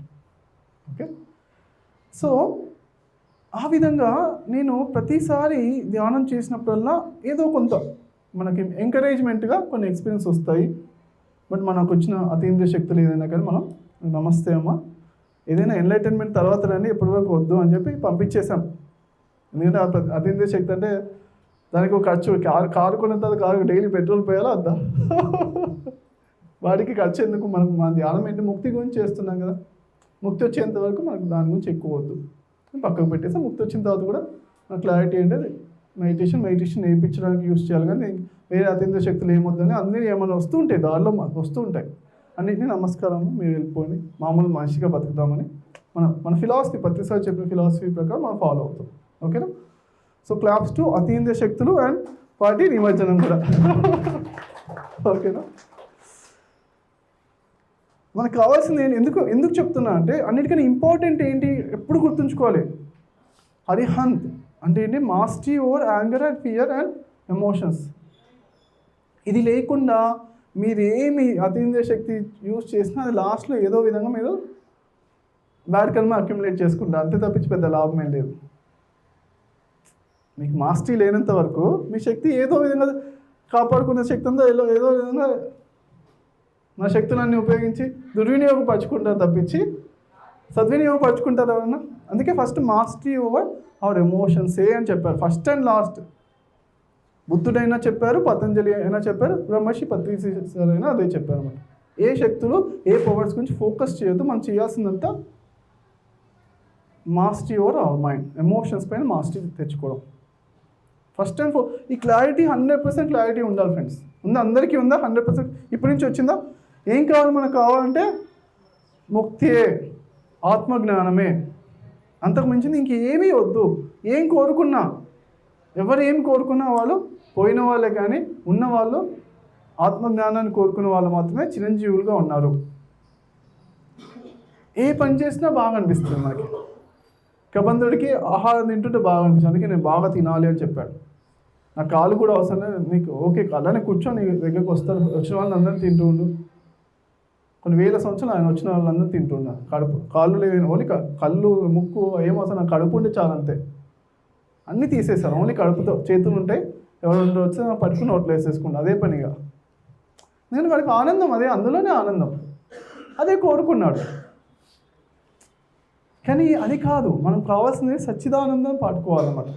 చిన్న చిన్న ఆనందాలు చూసుకోకూడదు. నిత్య విచక్షణ. అందరూ చెప్పండి, నిత్య విచక్షణ. ఓకే, ఏదైతే సత్యమో ఎప్పుడు ఉండేదో ఆ ఆనందం కావాలి అనాలి. ఏం కావాలి? సో నాకు వీళ్ళతో ఉంటే బాగుంది, కానీ వీళ్ళు నాతో మాట్లాడాలి, వీళ్ళు నన్ను ప్రేమించాలి అని కోరుకోకూడదు. ఓకే, లేకపోతే నాకు ఫుడ్ కావాలని కోరుకున్నాడు ఆయన, ఒక బంధుడు. నాకు ముల్లోకాలు పాలించేట్టుగా కావాలని కొంతమంది కోరుకున్నారు. చావు రాకూడదు అన్నట్టుగా ఏదో రకరకాలుగా కోరుకున్నారు అనమాట. దేవుడు చంపరాదు, దేవతలైన చంపరాదు, మనిషి అయిన చంపరాదు, ఎనిమల్ అయినా చంపరాదు, పగటిపూట చంపరాదు, రాత్రిపూట చంపరాదు, ఇంట్లో చంపరాదు, బయట చంపరాదు, గాల్లో చంపరాదు, భూమి లోపల చంపరాదు, అన్నీ ఏదో కోరుకున్నాడు. అంటే అనుకున్నాడు అయిపోయింది, నేను ఇంకా నాకు చావు లేదేమో అనుకున్నాను. కానీ ఏమైంది? తపోశక్తి ఎప్పుడైతే అయిపోయిందో టక్ లేపేయడానికి ఎవరో ఒకరు వస్తారు. కానీ ఏం కోరుకోవాలి? విభీషణలో సత్యం మాత్రమే కోరుకోవాలి. నేను సత్యంతో ఉండాలని అతను చిరంజీవి అయ్యాడు, అంతేనా? ఎప్పుడు మన ధ్యానం లోపల సత్యం అంటే ఆత్మజ్ఞానము, ఎప్పుడు ఆనందంగా ఉండే జ్ఞానాన్నే సత్యము అంటారు. సత్యమైతే నిత్యమైంది, నిత్యమైన ఆనందము అదే సత్యము, ఆత్మజ్ఞానము. చెప్తున్నాను. Any question?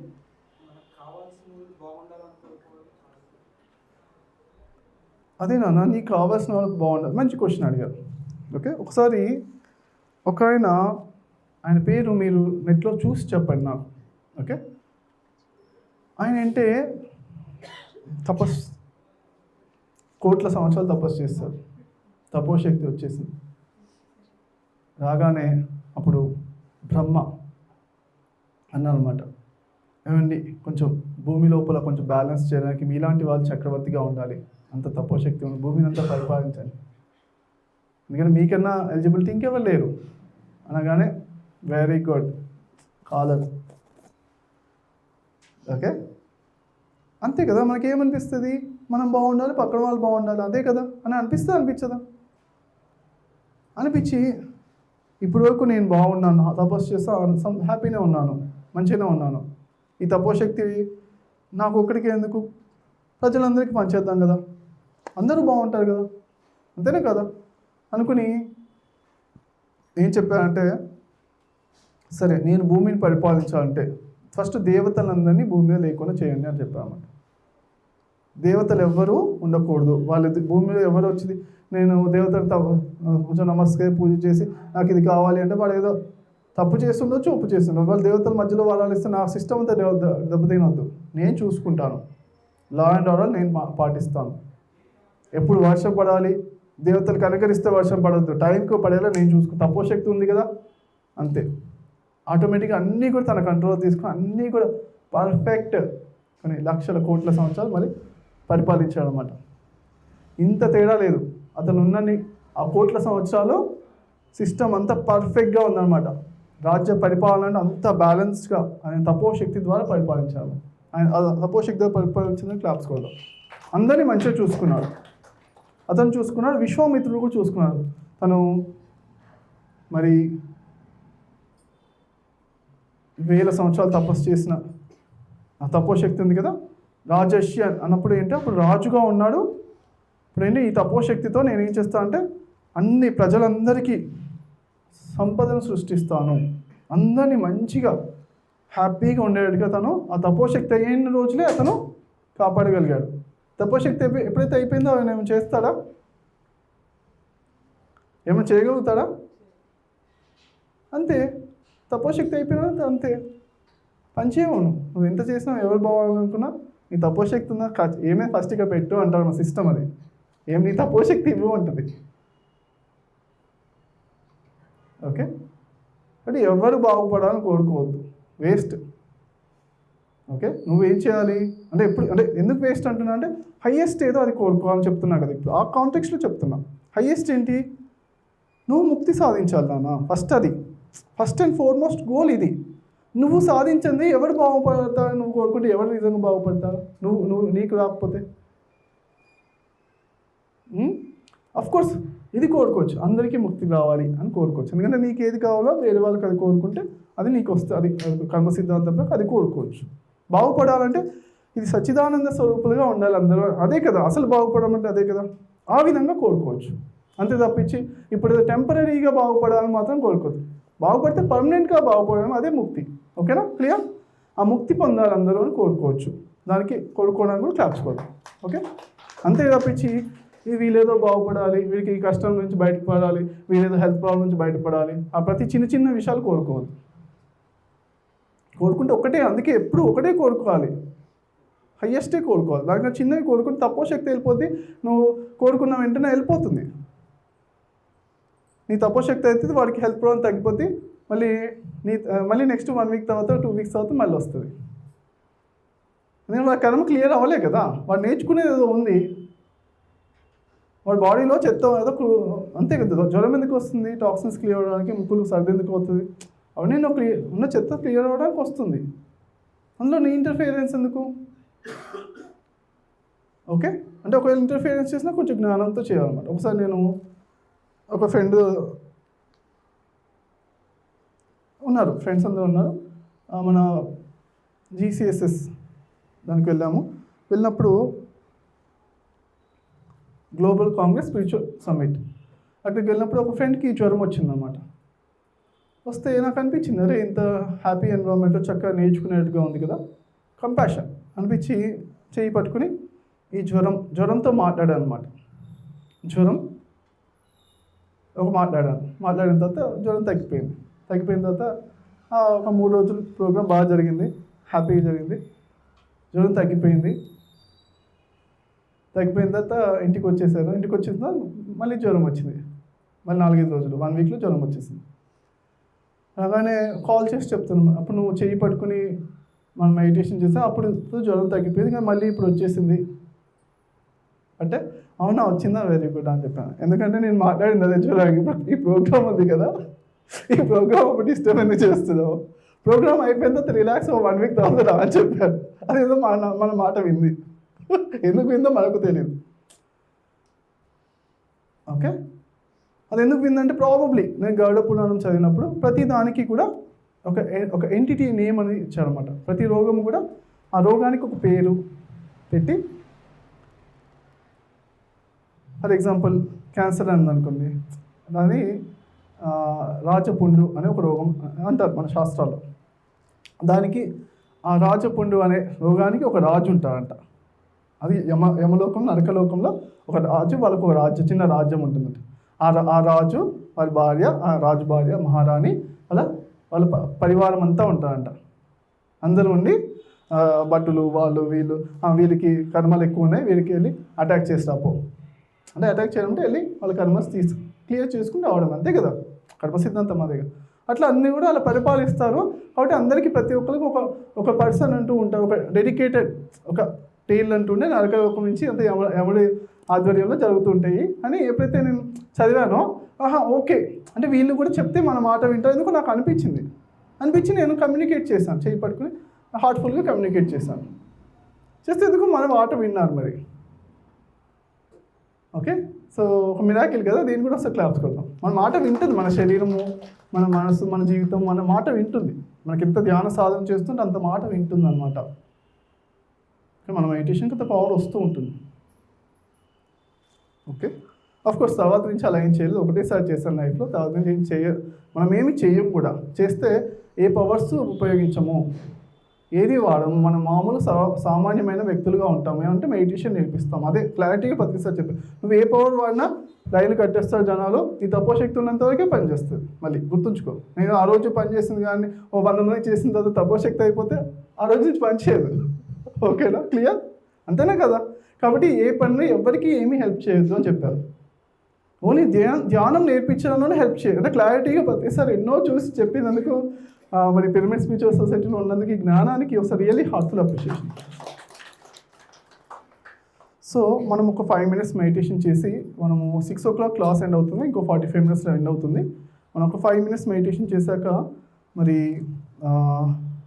ఇంకొన్ని విషయాలు చెప్పుకుని అలానే దీప్తి మేడము, మల్లిక మేడం ఎక్స్పీరియన్స్ కూడా తీసుకుందాము. ఓకే, ఒక 5 minutes మెడిటేషన్. ఓకేనా, స్మైల్ అండ్ రిలాక్స్.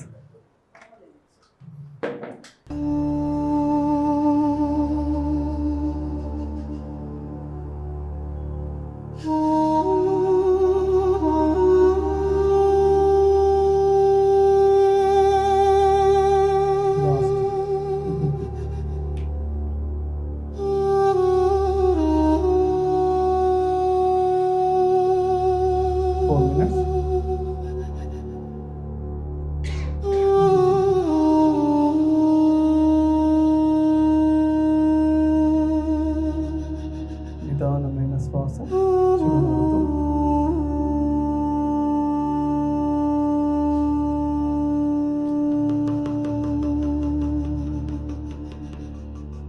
శంకరాచార్యుల వారు ఒకరోజు ఒక శిష్యుడు మై కమిన్ సార్ అని చెప్పి గుడిసెలోకి వచ్చేటప్పుడు అడిగారు, హట్ లోపల, నేను లోపలికి రావచ్చా మాస్టర్ అని అన్నమాట. అన్నప్పుడు శంకరాచార్యులు వారు అన్నారు, నువ్వు శూన్యమైతే లోపలికి రా, లేదంటే నువ్వే అంతా అయితే రా, మధ్యలో మాత్రం రాకు అని చెప్పారు. అట్లే ధ్యానంలో అంటే శూన్యం అన్నావని అయితే విశ్వం అంతా కూడా అంతటితో కనెక్టివిటీ అయినా ఫీల్ అవ్వండి, కానీ మధ్యలో మాత్రం ఆలోచనతో మాత్రం ఉండదు. ఓకే, అదే ధ్యానం యొక్క ఒక రహస్యం. అనేక రహస్యాలు ఒక రహస్యం. ఓకేనా, మళ్ళీ నోట్ చేసుకున్న పాయింట్ బుక్లో ఈ పాయింట్ నోట్ చేసుకోండి. ఓకే, మల్లిక గారు ఒక పుస్తకం రాస్తున్నారు, ట్రైన్ యువర్ మైండ్. అందులోపల మన ఆలోచన లేకుండా ఉండడానికి సీక్రెట్స్ ఫార్ములాస్ అన్నీ కూడా రాస్తున్నాను అనమాట. అప్పుడప్పుడు నేను చెప్పిన వాటిలో అవన్నీ నోట్ చేసుకుని పుస్తకంలోకి వస్తుంది. నెక్స్ట్ ఇయర్ రిలీజ్ చేసుకుంటాం. 10 seconds, 3, 2, 1, 0. 2 చేతులు కళ్ళ మీద పెట్టుకుంటూ 3, 2, 1, 0. Claps to the meditation. Very good, very good, very good, wonderful. So friends, మరి సచ్చిదానంద స్వరూపం అనేది ఇంపార్టెంట్. అదే గోల్, క్లారిటీ, లక్ష్యం. అది అందరికీ అర్థమైంది కదా. ప్రతిసారి దీన్ని సింపుల్గా ఏం చెప్పారంటే ధ్యానం వల్ల లాభాలు ఫస్ట్ ఆడియోస్ లోపల చెప్పారన్నమాట. ఏం చెప్పారంటే ధ్యానం లక్ష్యం ఏంటంటే పొద్దున్న సాయంత్రం చిరునవ్వుతో ఉండడమే అని చెప్పారు సింపుల్గా. ఓకే, సచ్చిదానంద అంటే ఒకసారి కనెక్ట్ అవుతారా అవ్వకపోతారని చిరునవ్వుతో ఉండడమే అని చెప్పారు. ఓకే, చిరునవ్వుతో ఉండడం అనే దాన్ని మరి ప్రాక్టీస్ చేద్దామా? మనకి క్లాప్స్ కొడుతూ. సో మరి ఈ సచ్చిదానంద స్వరూపాన్ని పట్టుకోవడానికి నేను కొన్ని ఫార్ములాస్ కనుక్కున్నాను అనమాట. ఓకే, ఎంతమంది ఇంట్రెస్ట్ ఉంది తెలుసుకోవడానికి? ఇంట్రెస్ట్ ఉందని హ్యాండ్ రేస్ చేయండి. Very good. సో ఒకటేంటే నాకు ఫస్ట్ ఫార్ములా ఏంటి? ఆటోమేటిక్గా శ్రద్ధ. Okay, clear friends? శ్రద్ధ. ఎందుకు శ్రద్ధ వచ్చింది నాకు? అప్పుడు శ్రద్ధ లేదు, కానీ ఎప్పుడైతే నేను ఆనందం ఇంత వచ్చిందో ఆనందం మళ్ళీ ఒకసారి రావాలని తీక్షణమైన కోరిక, అంటే దాన్ని తపన అంటారు. ఆ తపన వచ్చిందనమాట. ఎప్పుడైతే తపన వస్తుందో దాన్ని తపస్సు అంటారు. అప్పటి నుంచి నా జీవితం అంతా తపస్సులా అయిపోయిందనమాట. Okay, so intense Dzire is a secret to success అంటారు అనమాట కొన్ని పుస్తకాలు. ఈ మధ్యలో పర్సనాలిటీ డెవలప్మెంట్లో వాళ్ళు చెప్తున్నారు. బట్ మనది ఏంటి? తపన. ఓకే, ఏమంటారు? తపన, తపస్సు. అంటే బాగా ఇంటెన్స్గా శ్రద్ధగా చేసుకోవాలి తపనతో. అది ఎట్లయినా పొందాలి, ఎట్లయినా సచ్చిదానంద స్వరూపం అయిపోవాలి అని క్లారిటీగా ఉండాలి. ఓకే, క్లారిటీ 100% ఉండాలి. మన ఎయిమ్ని నేను సాధించాలి అని ఖచ్చితంగా సాధించాలి. క్లారిటీ 100% ఉండాలి ఫ్రెండ్స్. ఈ ఎయిమ్ని, అంటే ఎయిమ్ ఉంది కదా, ఫస్ట్ ఎయిమ్ అని చెప్పుకున్నాం. 0 ఎయిమ్. ఓకే, ఎయిమ్ ఏంటి? సచ్చిదానంద స్వరూపం. సచ్చిదానంద స్వరూపం. ఓకే, ఎయిమ్ క్లియర్గా ఉన్న తర్వాత శ్రద్ధ ఉండాలి, తపన ఉండాలి. ఓకే, అయిన తర్వాత నెక్స్ట్ ఏంటి అంటే దానికి టైం ఇవ్వాలి. ఓకేనా? టైం ఇవ్వాలంటే ఎక్కడ ఉంది టైము? అందుకే రాత్రిపూట ఉంది. రాత్రిపూట మాత్రమే మనకు దొరుకుతుంది. పగలంతా ఏదో బిజీలో ఉంటున్నాం. సంసారం పగలు, రాత్రిపూట సాధనకి ఇవ్వాలి అని చెప్పి రాత్రిపూట సాధన చేయడం స్టార్ట్ చేస్తాం. దాని పేరే మరి గుడాకేశ అని ప్రతిసారి పేరు, దాన్ని నామకరణం చేశారు. రాత్రిపూట అంతా చేస్తూ రాత్రిపూట ఎలా ధ్యానం చేయాలని నేర్పించాను. ఇక్కడే ఫస్ట్ ఎక్కడ? Second floor. ఇదే బిల్డింగ్ అండి. మనం ఫస్ట్ ఇక్కడ కోర్స్ అయింది అడ్డగుట్టలోనే కదా. ఇదే బిల్డింగ్ కదా. సెకండ్ ఫ్లోరా ఇదేనా?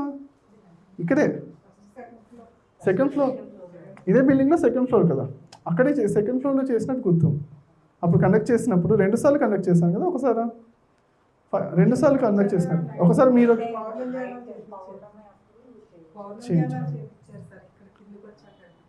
కిందికి వచ్చాక లేదు, మీరు చేశారు కదా. ఎక్కడ కింద చేస్తారా పైన చేస్తారా? మీరు ఉన్నప్పుడు మీకైతే ఇక్కడే గుర్తుంది. ఓకే, సరే అయితే. ఓకే, సో ఏ ఇయర్లో అండి అప్రాక్సిమేట్గా?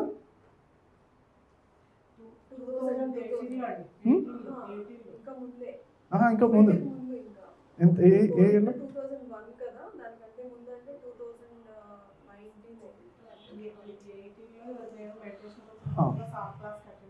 చేస్తారా? ఓకే, సరే. యాక్చువల్గా ఏంటంటే నాకు గుర్తుండైతే 5 days ప్రోగ్రామ్స్ 2 times చేసినట్టు గుర్తుంది. ఇక్కడ 5 days ప్రోగ్రామ్స్, 5 nights ప్రోగ్రామ్స్.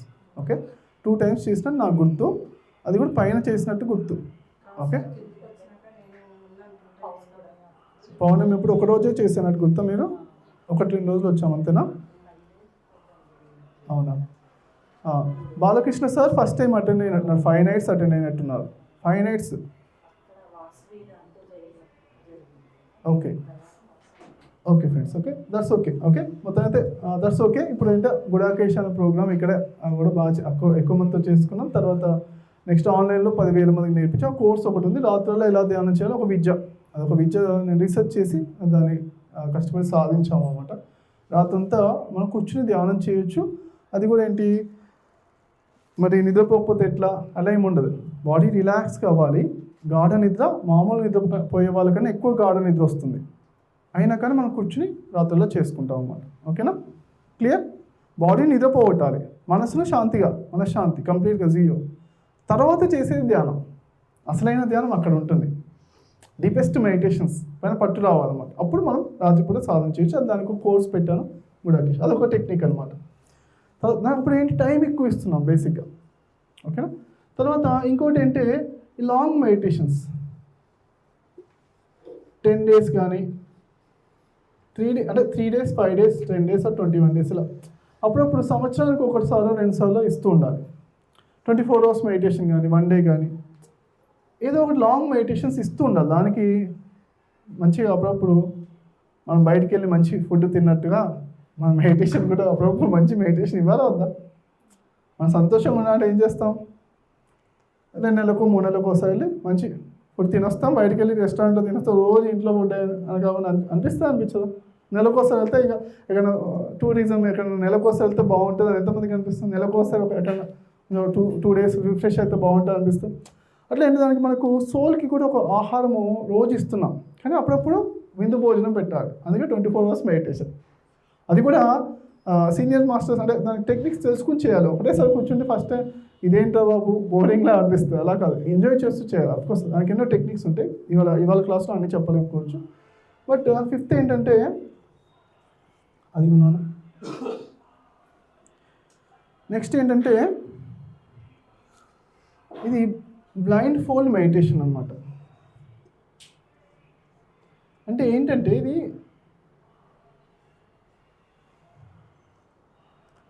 మనము డార్క్ రూమ్లో మెడిటేషన్ కానీ లేకపోతే ఇంకోటి ఏంటంటే ఇన్నర్ లైట్ అని కూడా అంటున్నాను, దీని పేరే ఇన్నర్ లైట్ మెడిటేషన్గా అంటున్నాం అన్నమాట. ఓకే, ఏంటంటే ఒక 24 గంటలు మనము ఒక రూమ్లో కళ్ళు తెరవకుండా చేయాలి. కళ్ళు తెరిచినా చీకటిగా ఉందనుకోండి, కళ్ళు తెరిచినా ఏం కనిపించదు, కళ్ళు తెరిచినా కనిపించదు, కళ్ళు మూసుకున్నా కనిపించదు, అది చీకటిగా. అది చీకటిగా ఉన్నప్పుడు అది కూడా ఈ టెక్నిక్ కూడా చాలా పవర్ఫుల్గా ఉందన్నమాట. ఓకే, ఈ టెక్నిక్స్ అన్నీ కలిపినా కొన్ని టెక్నిక్స్ కలిపినా కానీ పవర్ పెరుగుతూ ఉంటుంది రోజు. ముఖ్యంగా ఈ 2 చాలా పవర్ఫుల్. గుడాకేశ లాంగ్ మెడిటేషన్స్ లేకపోతే ఈ డార్క్ రూమ్ మెడిటేషన్స్ అన్నమాట. నేను గమనించిందంటే మన మెడిటేషన్స్ కాయకల్ప చికిత్స అని కొంతమంది 40 రోజులు చీకటి గదిలో పెట్టేసేసి ఆయుర్వేద మసాజులు ఫుడ్, ఆయుర్వేద ఫుడ్ మంచి ఫుడ్ ఇస్తే వాళ్ళకి 10-15 సంవత్సరాలు ఎక్కువ జీవిస్తున్నారు. 10-15 సంవత్సరాలు వాళ్ళ వయసు తగ్గిపోతుంది శరీరంలో. ఎంతమంది విన్నారు? కాయకల్ప చికిత్స నుంచి విన్నారు కదా. అది దాని లోపల రీసెర్చ్ ఏంటి, అక్కడ చీకటి గదిలో ఉంటున్నారు వాళ్ళు బేసిక్గా.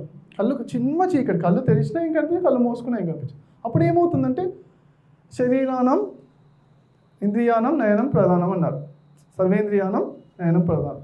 అంటే 70% ఎనర్జీ మన కళ్ళతోటి వెళ్ళిపోతుంది. ఓకే, అవునా? 70% వెళ్ళిపోతుందా? అంటే ఏం చేయాలి అంటే ఒక టెక్నిక్ ఉందనుకోండి, కళ్ళతో చూడకండి, కళ్ళ ద్వారా చూడండి అని ఒక టెక్నిక్ ఉంది. ఓకే, మిద్దార్థ్ చెప్తారు. మిద్దార్థ్ బుక్ ఎంతమంది విన్నారు? సీనియర్ మాస్టర్స్ వినుంటారే. మిద్దార్థ్ మేడం విన్నారు చాలా సంవత్సరాలు. ఇంకెవరు విన్నారు? మిద్దార్థ్ అని ఒక పుస్తకం ఉంది, విన్నారా? విన్న వాళ్ళందరూ జనరల్గా సీనియర్ మాస్టర్స్. ఎన్ని రోజులు చేస్తున్నాను మెడిటేషన్ అయినా విన్నాం. Very good, nice. సో అది ఆ టెక్నిక్ ఉంది. బట్ అదర్వైజ్ ఏంటి, మనము చీకటి గదిలో ఉంటే కూడా మనకు శక్తి కళ్ళ ద్వారా వెళ్ళట్లేదు, ఆటోమేటిక్ మెడిటేషన్ అయిపోయి చాలా మనకు లాభాలు వస్తాయి అన్నమాట. ఓకే, కళ్ళకు గంతలు కట్టుకుని ఒక 24 hours ఉండడం, 2 days 3 days ఉండడం, అలా అన్నీ కూడా ప్రాక్టీస్ చేయొచ్చు, నిదానంగా ప్రాక్టీస్ చేయొచ్చు. ఓకే, సో ఇవన్నీ టెక్నిక్స్ ఫ్రెండ్స్. ఈ టెక్నిక్స్ ద్వారా ఏమొస్తుంది అంటే చెప్పాను కదా, అబ్బా ఇంత ఆనందం. అది ఈ శాస్త్రం ఎక్కడి నుంచి వస్తుంది? శాస్త్రార్థం, శాస్త్ర ప్రమాణం ఏంటి? ఓకే, శాస్త్ర ప్రమాణం ఏముంది? ఉత్తర గీతలో యుగ సహస్రాది అనే శ్లోకంతో స్టార్ట్ అయ్యేది. ఆ శ్లోకం శాస్త్ర ప్రమాణంగా చెప్పాము. ఒక్కసారి ఎంత ఆత్మ ధ్యానం, ఒక్క క్షణం మాత్రం ఆత్మధ్యానం 100 అంటే సహస్ర యుగాల కర్మల్ని తొలగిస్తుందని మనం విన్నాం కదా. క్లారిటీ ఉంది కదా. ఓకే, కాబట్టి అది దానికి రావడం, అందరూ దానికి టార్గెట్ చేయాలి. First level of enlightenment target చేయాలి. ఫస్ట్ లెవెల్ ఆఫ్ ఎన్లైటన్మెంట్ ఏంటి? అది వచ్చిందా అనేది వస్తుంది. అది వచ్చిన తర్వాత మిగతా ఏవి పట్టవు మనకి. ఇక మిగతా చిన్న విషయాలుగా అనిపిస్తాయి. అరే మిగతా అన్ని టెన్షన్ అనిపించవు, మిగతా వాడి కోపాలు రావు, మిగతా వాడికి బాధలు రావు. అరే నాకు అది ఒక్కటే రావాలి, అది పట్టుకోవాలి, అదే హైయెస్ట్ కదా. అది క్లారిటీ, అనువనువున క్లారిటీ ఇచ్చేస్తుంది అనమాట. అందుకని కర్మలు తొలగిపోతాయి అంటున్నారు ఫ్రెండ్స్. అర్థమైంది కదా, క్లియర్గా అర్థమైంది కదా. కర్మలు అంటే ఏంటి? బంధాలు, మన బాధలు, మన బాధలే మన కర్మలు, ఇంకేదో లేదు. మీరు బాధపడుతున్నా, మీరు బ్యాడ్ కర్మ చేస్తున్నట్టు. ఓకే, ఇంకేదో లేదు. బ్యాడ్ కర్మ ఉంటే బాధపడుతున్నారు, లేకపోతే ఆల్రెడీ బ్యాడ్ కర్మ ఉంటే బాధపడుతున్నారు, బాధపడడం ద్వారా ఇంకా బ్యాడ్ కర్మ క్రియేట్ అవుతుంది. ఓకే, సో ఇదంతా కూడా మొత్తం షేక్ అయిపోతుంది అన్నమాట. మొత్తం సిస్టమ్ అంతా షేక్ అయిపోతుంది. తర్వాత నుంచి బాధపడ్డా బ్యాడ్ కర్మలు రావు. ఎందుకంటే మీకు ఫోకస్ ఎంత దేనిపైన ఉంది? ఎంత ఆనందాన్ని పట్టుకున్నాను అబ్బా, ఒక్కసారి వచ్చింది, మళ్ళీ ఇది రావాలి అంత. మీ ఫోకస్ అంతా అటువైపే ఉంటుంది. ఎవరికైతే శ్రద్ధ ఉంటుందో వాడికి శ్రద్ధ వల్ల లేకపోతే కంప్లీట్ ఫోకస్, శ్రద్ధ అంతా డెవలప్ ఆటోమేటిక్గా వచ్చేస్తుంది. మీకు శ్రద్ధ అంతా మీకు వచ్చేసిన వెంటనే ఆ రోజు అది ఫస్ట్ లెవెల్ ఆఫ్ ఎన్లైటన్మెంట్. నాకు ఇది రావాలి, ఇదే ఈ ఆనందం పర్మనెంట్ అయిపోవాలి అని ఆ కంప్లీట్ అనువనువున అది ఏంటి, బ్రెయిన్ వాష్ అంటారు కదా, అది ఒక వాష్ అయిపోద్దాం. క్లియర్ కర్మ వాష్ అయిపోద్ది. ఏం వాష్? కర్మ వాష్ అయిపోద్ది. ఇక ఏముండదు. ఏం కావాలంటే నాకు ఆనందమే, మిగతా అన్నీ ఏంటంటే ఓకే అలా అని చెప్పి అన్నీ వదిలేయాలంటే మనం సీనియర్ మాస్టర్స్ ఏంటి, సంసారమే నేను, సంసారంలో పొద్దునంతా సంసారం మనం చేస్తే ఏమైనా సాధన చేసుకుని రాత్రిపూట చేసుకో. క్లారిటీ ఉంది కదా, అంతే కదా. ఇక్కడ సంసారంలో అన్ని ఏవేవి చేస్తా అన్నీ ఏది వదిలిపెట్టామని ఎవరు చెప్పాల, అన్నీ చేసుకుంటూ. కానీ మనం రాత్రిపూట ఎవ్రీ సెకండ్ బాగా ఉపయోగించుకుందాం, మంచిగా ఉపయోగించుకుందాం. బయట కూడా సంసారంలో కూడా ఏదో ఉంటున్నాం, కానీ మనకు తెలుసాం బా హయ్యెస్ట్ ఇదే కదా, ఎందుకు ఇంత టైం వేస్ట్ చేసుకున్నాం, ఎంత ఎవరితో మాట్లాడినా ఏం చేసినా ఎంత డిస్సాటిస్ఫాక్షన్గా ఉంటుందో, అది పొందాను కదా మళ్ళీ ఇప్పుడు ఈ జీవితం ఏంటి అది అని అనిపిస్తుంది. కానీ మళ్ళీ సీనియర్ మాస్టర్స్ చెప్పింది ఏంటి, సంసారం నిలవ కాబట్టి ప్రాక్టీస్ చేయాలి అని. ఎప్పుడైతే అక్కడ దాకా వచ్చిందో అక్కడ దాకా మీరు ఈ 5 పద్ధతులు పాటించాలి ఫ్రెండ్స్. ఏంటి? ఫస్ట్ ఏంటి, ఏం క్లియర్గా ఉండాలి చాలా. సెకండ్ ఏంటి, శ్రద్ధ. ఆటోమేటిక్గా శ్రద్ధ అది ఉండాలి, పెంచుకోవాలి, తపన ఆటోమేటిక్గా వస్తుంది. అవి శ్రద్ధ తపన అనేది నాకు ఒకసారి వచ్చిన తర్వాత బాగా పెరుగుతుంది. అప్పటి వరకు కూడా ట్రై చేయాలి, సిన్సియర్గా ట్రై చేయాలి. నెక్స్ట్ ఏంటి, టైం ఇవ్వాలి. ఓకే, టైం, నైట్ టైం ఇవ్వాలి. వీలైతే ఎక్కువ టైం ఇవ్వాలి. నైట్ టైమ్స్ మాకు ప్రశాంతమైన దానికి ఇవ్వాలి. ఎందుకు నైట్ టైం ఇవ్వాలి? శ్రీకృష్ణుడు ఏం చెప్పారు? యా నిషా సర్వభూతానం తస్యం జాగృతి సమయమి. యా నిషా, ఏదైతే నిషా అంటే రాత్రి అవుతుందో, సర్వభూతానం అందరికీ, తస్యం అంటే అప్పుడే, జాగృతి మెలకువతో ఉంటుంది ఎవరు, సమయం అంటే యోగి, అప్పుడే ధ్యానం చేయాలని చెప్పారు క్లియర్గా. ఓకే, అంటే ఉపయోగించుకోవాలి రాత్రిపూట. తర్వాత long meditations. Okay, long meditations అప్పుడప్పుడు ఇవ్వాలి. తర్వాత ఏంటి, ఈ డార్క్ రూమ్ మెడిటేషన్స్ కూడా 10 times పవర్ఫుల్ ఉంటాయి. 10 to 100 times పవర్ఫుల్ ఉంటాయి మెడిటేషన్. మొన్న కూడా ఒకతను ఫిజియోథెరపిస్ట్ డాక్టర్ అతను, కానీ తనకి బ్యాక్ పెయిన్ ఉందన్నమాట. తను ఫిజియోథెరపిస్ట్ అంటే ఏంటి, ఎలా ఉంటారు, అన్ని ఎక్సర్సైజ్లు ఏమేమి చేయాలో తెలుసు, అన్నీ చేస్తున్నాడు డైలీ 1 hour 2 hours ఎంత చేయాలో అన్నీ చేస్తున్నాడు. అయినా కానీ బ్యాక్ పెయిన్ ఉంది. ఏం చేశారు తను? నేను అన్నాను ఈ డార్క్ రూమ్ మెడిటేషన్కి వచ్చి ఇన్నర్ లైట్ మెడిటేషన్ పెట్టాం. అంటే కంప్లీట్గా డార్క్ రూమ్లోనే కూడా పెడతాం అప్పుడప్పుడు ఏంటంటే డార్క్ రూమ్ మొత్తం రూమ్స్ అన్ని డార్క్ చేసి బదులు డైరెక్ట్గా ఒక హాల్లో పెట్టి మీరే కళ్ళగంతలు కూడా మాకు డార్క్ అయిపోద్ది కదా, ఆ డార్క్నెస్ కానీ అలా చేసుకుని ఒక 3 days మీరు ఉండండి. మీకు వాలంటీర్స్ సపోర్టు, మీకు ఏం కావాలి, ఫుడ్ కావాలి, తీసుకెళ్ళి బాత్రూమ్ తీసుకురావాలి, అంతే కదా. ఆ వాలంటీర్స్ని కూడా మనం అరేంజ్ చేసుకుందాం. ఓకే, మీరు మీ ఫ్రెండ్స్ ఇద్దరు రండి, ఒకరు ధ్యానం చేయండి, ఒకరు సపోర్ట్ చేస్తారు ఒక రోజు, నెక్స్ట్ రోజు మీ ఫ్రెండ్కి సపోర్ట్ చేయండి, మీరు ధ్యానం చేసుకోండి. అలా అని ఒక సిస్టమ్గా అలా ఈ ఇన్నర్ లైట్ ప్రోగ్రామ్స్ అని పెడుతున్నాం అన్నమాట. ఎందుకు ఇన్నర్ లైట్? కళ్ళగంతలు కట్టుకుని అదే పని ధ్యానం చేస్తుంటే లోపల పీనియల్ గ్లాండ్ యాక్టివిటీ ఒకసారి కాంతి కనిపించడం స్టార్ట్ అవుతుంది అన్నమాట. చాలా అద్భుతమైన కాంతి, చాలామందికి ఎక్స్పీరియన్స్ వచ్చింది. కాబట్టి దాన్ని ఇన్నర్ లైట్ ప్రోగ్రామ్ అని పెట్టాం. ఓకే, అయితే ఈ programme one of the best programme అనిపిస్తుంది మన ఇండియాలో. ఫ్యూచర్లో ఈ ప్రోగ్రామ్స్ చాలా మనం పెట్టుకోవాలి మనము దీని ద్వారా. ఎందుకంటే ఇది 100 రెట్లు పవర్ఫుల్ ఉందన్నమాట, నా రీసెర్చ్లో తేలింది. మామూలు మెడిటేషన్స్ కన్నా కూడా 24 hours 2 days 3 days కంటిన్యూస్గా కళ్ళగంతలు కట్టుకుని చేస్తే అప్పుడు చాలా పవర్ఫుల్గా ఉందన్నమాట. చాలా బెనిఫిట్స్ వస్తున్నాయి. ఎందుకంటే శరీరపరంగా కూడా నొప్పులు ఉంటే వెళ్ళిపోతున్నాయి, కళ్ళద్దాలు ఉన్న వాళ్ళకి అలా వెళ్ళిపోతుంది, ఐసైట్ తగ్గిపోతుంది. ఐసైట్ అంటే ఐసైట్ కాదు, ఐసైట్కి పవర్ తగ్గుతుందని అలా ఏమనాలి, సైట్ తగ్గుతుందన్న ఐ సైట్లో అదే ఓకే సరే, కళ్ళద్దాలకున్న పవర్ తగ్గుతుంది, అది క్లియర్ కదా. కళ్ళద్దాలకున్న పవర్ తగ్గి ఇదివరకు 4.1 2.5 1.5 అలా చేస్తూ తగ్గుతుంది అనమాట. సో ఆ విషయానికి హార్ట్ఫుల్గా అప్రిషియేట్ చేద్దాం. ఓకే, ఇది ఫస్ట్ పత్రి సార్ చెప్పారు టెక్నిక్. దాన్ని అది మనము కొంచెం రీసెర్చ్ చేసి ఒక పాపకి 6.5, ఒక పాప -8.5 ఉందాం. ఇద్దరు పిల్లలు, చదువుకునే పిల్లలు, 6th క్లాస్ 8th క్లాస్ ఏమో చదువుతున్నాను, ఇంకా 4th క్లాస్ 6th క్లాస్ ఏదో. అప్పుడు ప్రతిసారి ఇంత సైట్ ఉందా వీళ్ళకి, 3 రోజులు చీకటి గదిలో పెట్టేసేయండి. ప్రతి పౌర్ణమి రోజు చీకటి చేసేసి రూమ్లో అమ్మ అక్కడే ఉంటారు, ఫుడ్ ఇవ్వడం అని చూసుకొని చీకటిగా ఉండాలి. చీకటిలో ఉంటూ మాట్లాడుకుంటూ మెడిటేషన్ చేయడం ఏదో వాళ్ళు చీకటిలోనే కబుర్లు చెప్పుకుంటూ ఉన్నారు. వాళ్ళ ఐసైట్లు తగ్గిపోయాయి అనమాట, కంప్లీట్గా నార్మల్ అయిపోయాయి. ఒక 2-3 సార్లు చేసేసరికి క్లాప్స్కి వద్దాం ఈ విషయానికి. ఇది వాళ్ళిద్దరి పేర్లు అంటే మల్లిక, దీపిక, మారం శివప్రసాద్ సార్ వాళ్ళ పిల్లలు అనమాట. ఓకే, సో అలా తగ్గించుకున్నారు. మరి అలానే ఎంతోమంది వాళ్ళు, అది ఫస్ట్ అక్కడ స్టార్ట్ అయింది, తర్వాత వందల మంది అలా చేస్తారు, చాలామంది తగ్గించుకుని మన కోర్సులో కూడా ఎంతోమంది తగ్గుతున్నాయి. ఐసైట్ అనేది పవర్ చేసుకున్న తర్వాత 3 days చేసిన తర్వాత మళ్ళీ డైరెక్ట్గా ఇమీడియట్గా మనము ఆప్టిమాలజిస్ట్ ఉంటారు కదా, ఆ కళ్ళద్దాల షాప్కి వెళ్ళి చెక్ చేయించుకోవాలి. ఐసైట్ చెక్ చేస్తే మెరుగు అవుతుంది అన్నమాట, మన కళ్ళు ఇంకా క్లియర్గా కనిపించడం స్టార్ట్ అవుతుంది. చాలామంది ఉన్నారని చెప్తానే కదా, 2-3 కనిపిస్తున్నారు స్పెట్స్ పెట్టుకున్న వాళ్ళు. ఓకే, సో తర్వాత ఏదో నొప్పులు, ఎప్పుడో యాక్సిడెంట్ అయిందని 20 ఏళ్ళ నుంచి ఆ నొప్పులు ఉంటూనే ఉంటుంది. అలాంటి నొప్పులన్నీ కూడా ఎనర్జీస్ బాగా రావడం క్లియర్ అవుతాయి అన్నమాట. అలాంటి బెనిఫిట్స్ ఎంతోమంది చూశారు. ఓకే, సో ఇవి ఫ్రెండ్స్, ఈ టెక్నిక్స్ ద్వారా మనం ఆ సచ్చిదానంద స్వరూపాన్ని పట్టుకోవచ్చు. ఎప్పుడూ సచ్చిదానంద స్వరూపం ఉండడానికి కొన్ని టెక్నిక్స్, ఈ శాంపుల్గా మాత్రమే నేను కొన్ని విషయాలు మాత్రమే చెప్పగలుగుతాను ఈ 1-2 hours క్లాస్లో. బట్ ఇది ప్రాక్టీస్ చేసి ఎవరికి వాళ్ళు తెలుసుకుని రీసెర్చ్ చేస్తూ మనం ముందుకు వెళ్ళాలి. ఓకేనా, ఒక 1 minute మెడిటేషన్ చేసిన తర్వాత దీప్తి మేడం వచ్చి నాకు ఎక్స్పీరియన్స్ షేర్ చేస్తారు. ఒక 1 minute మెడిటేషన్.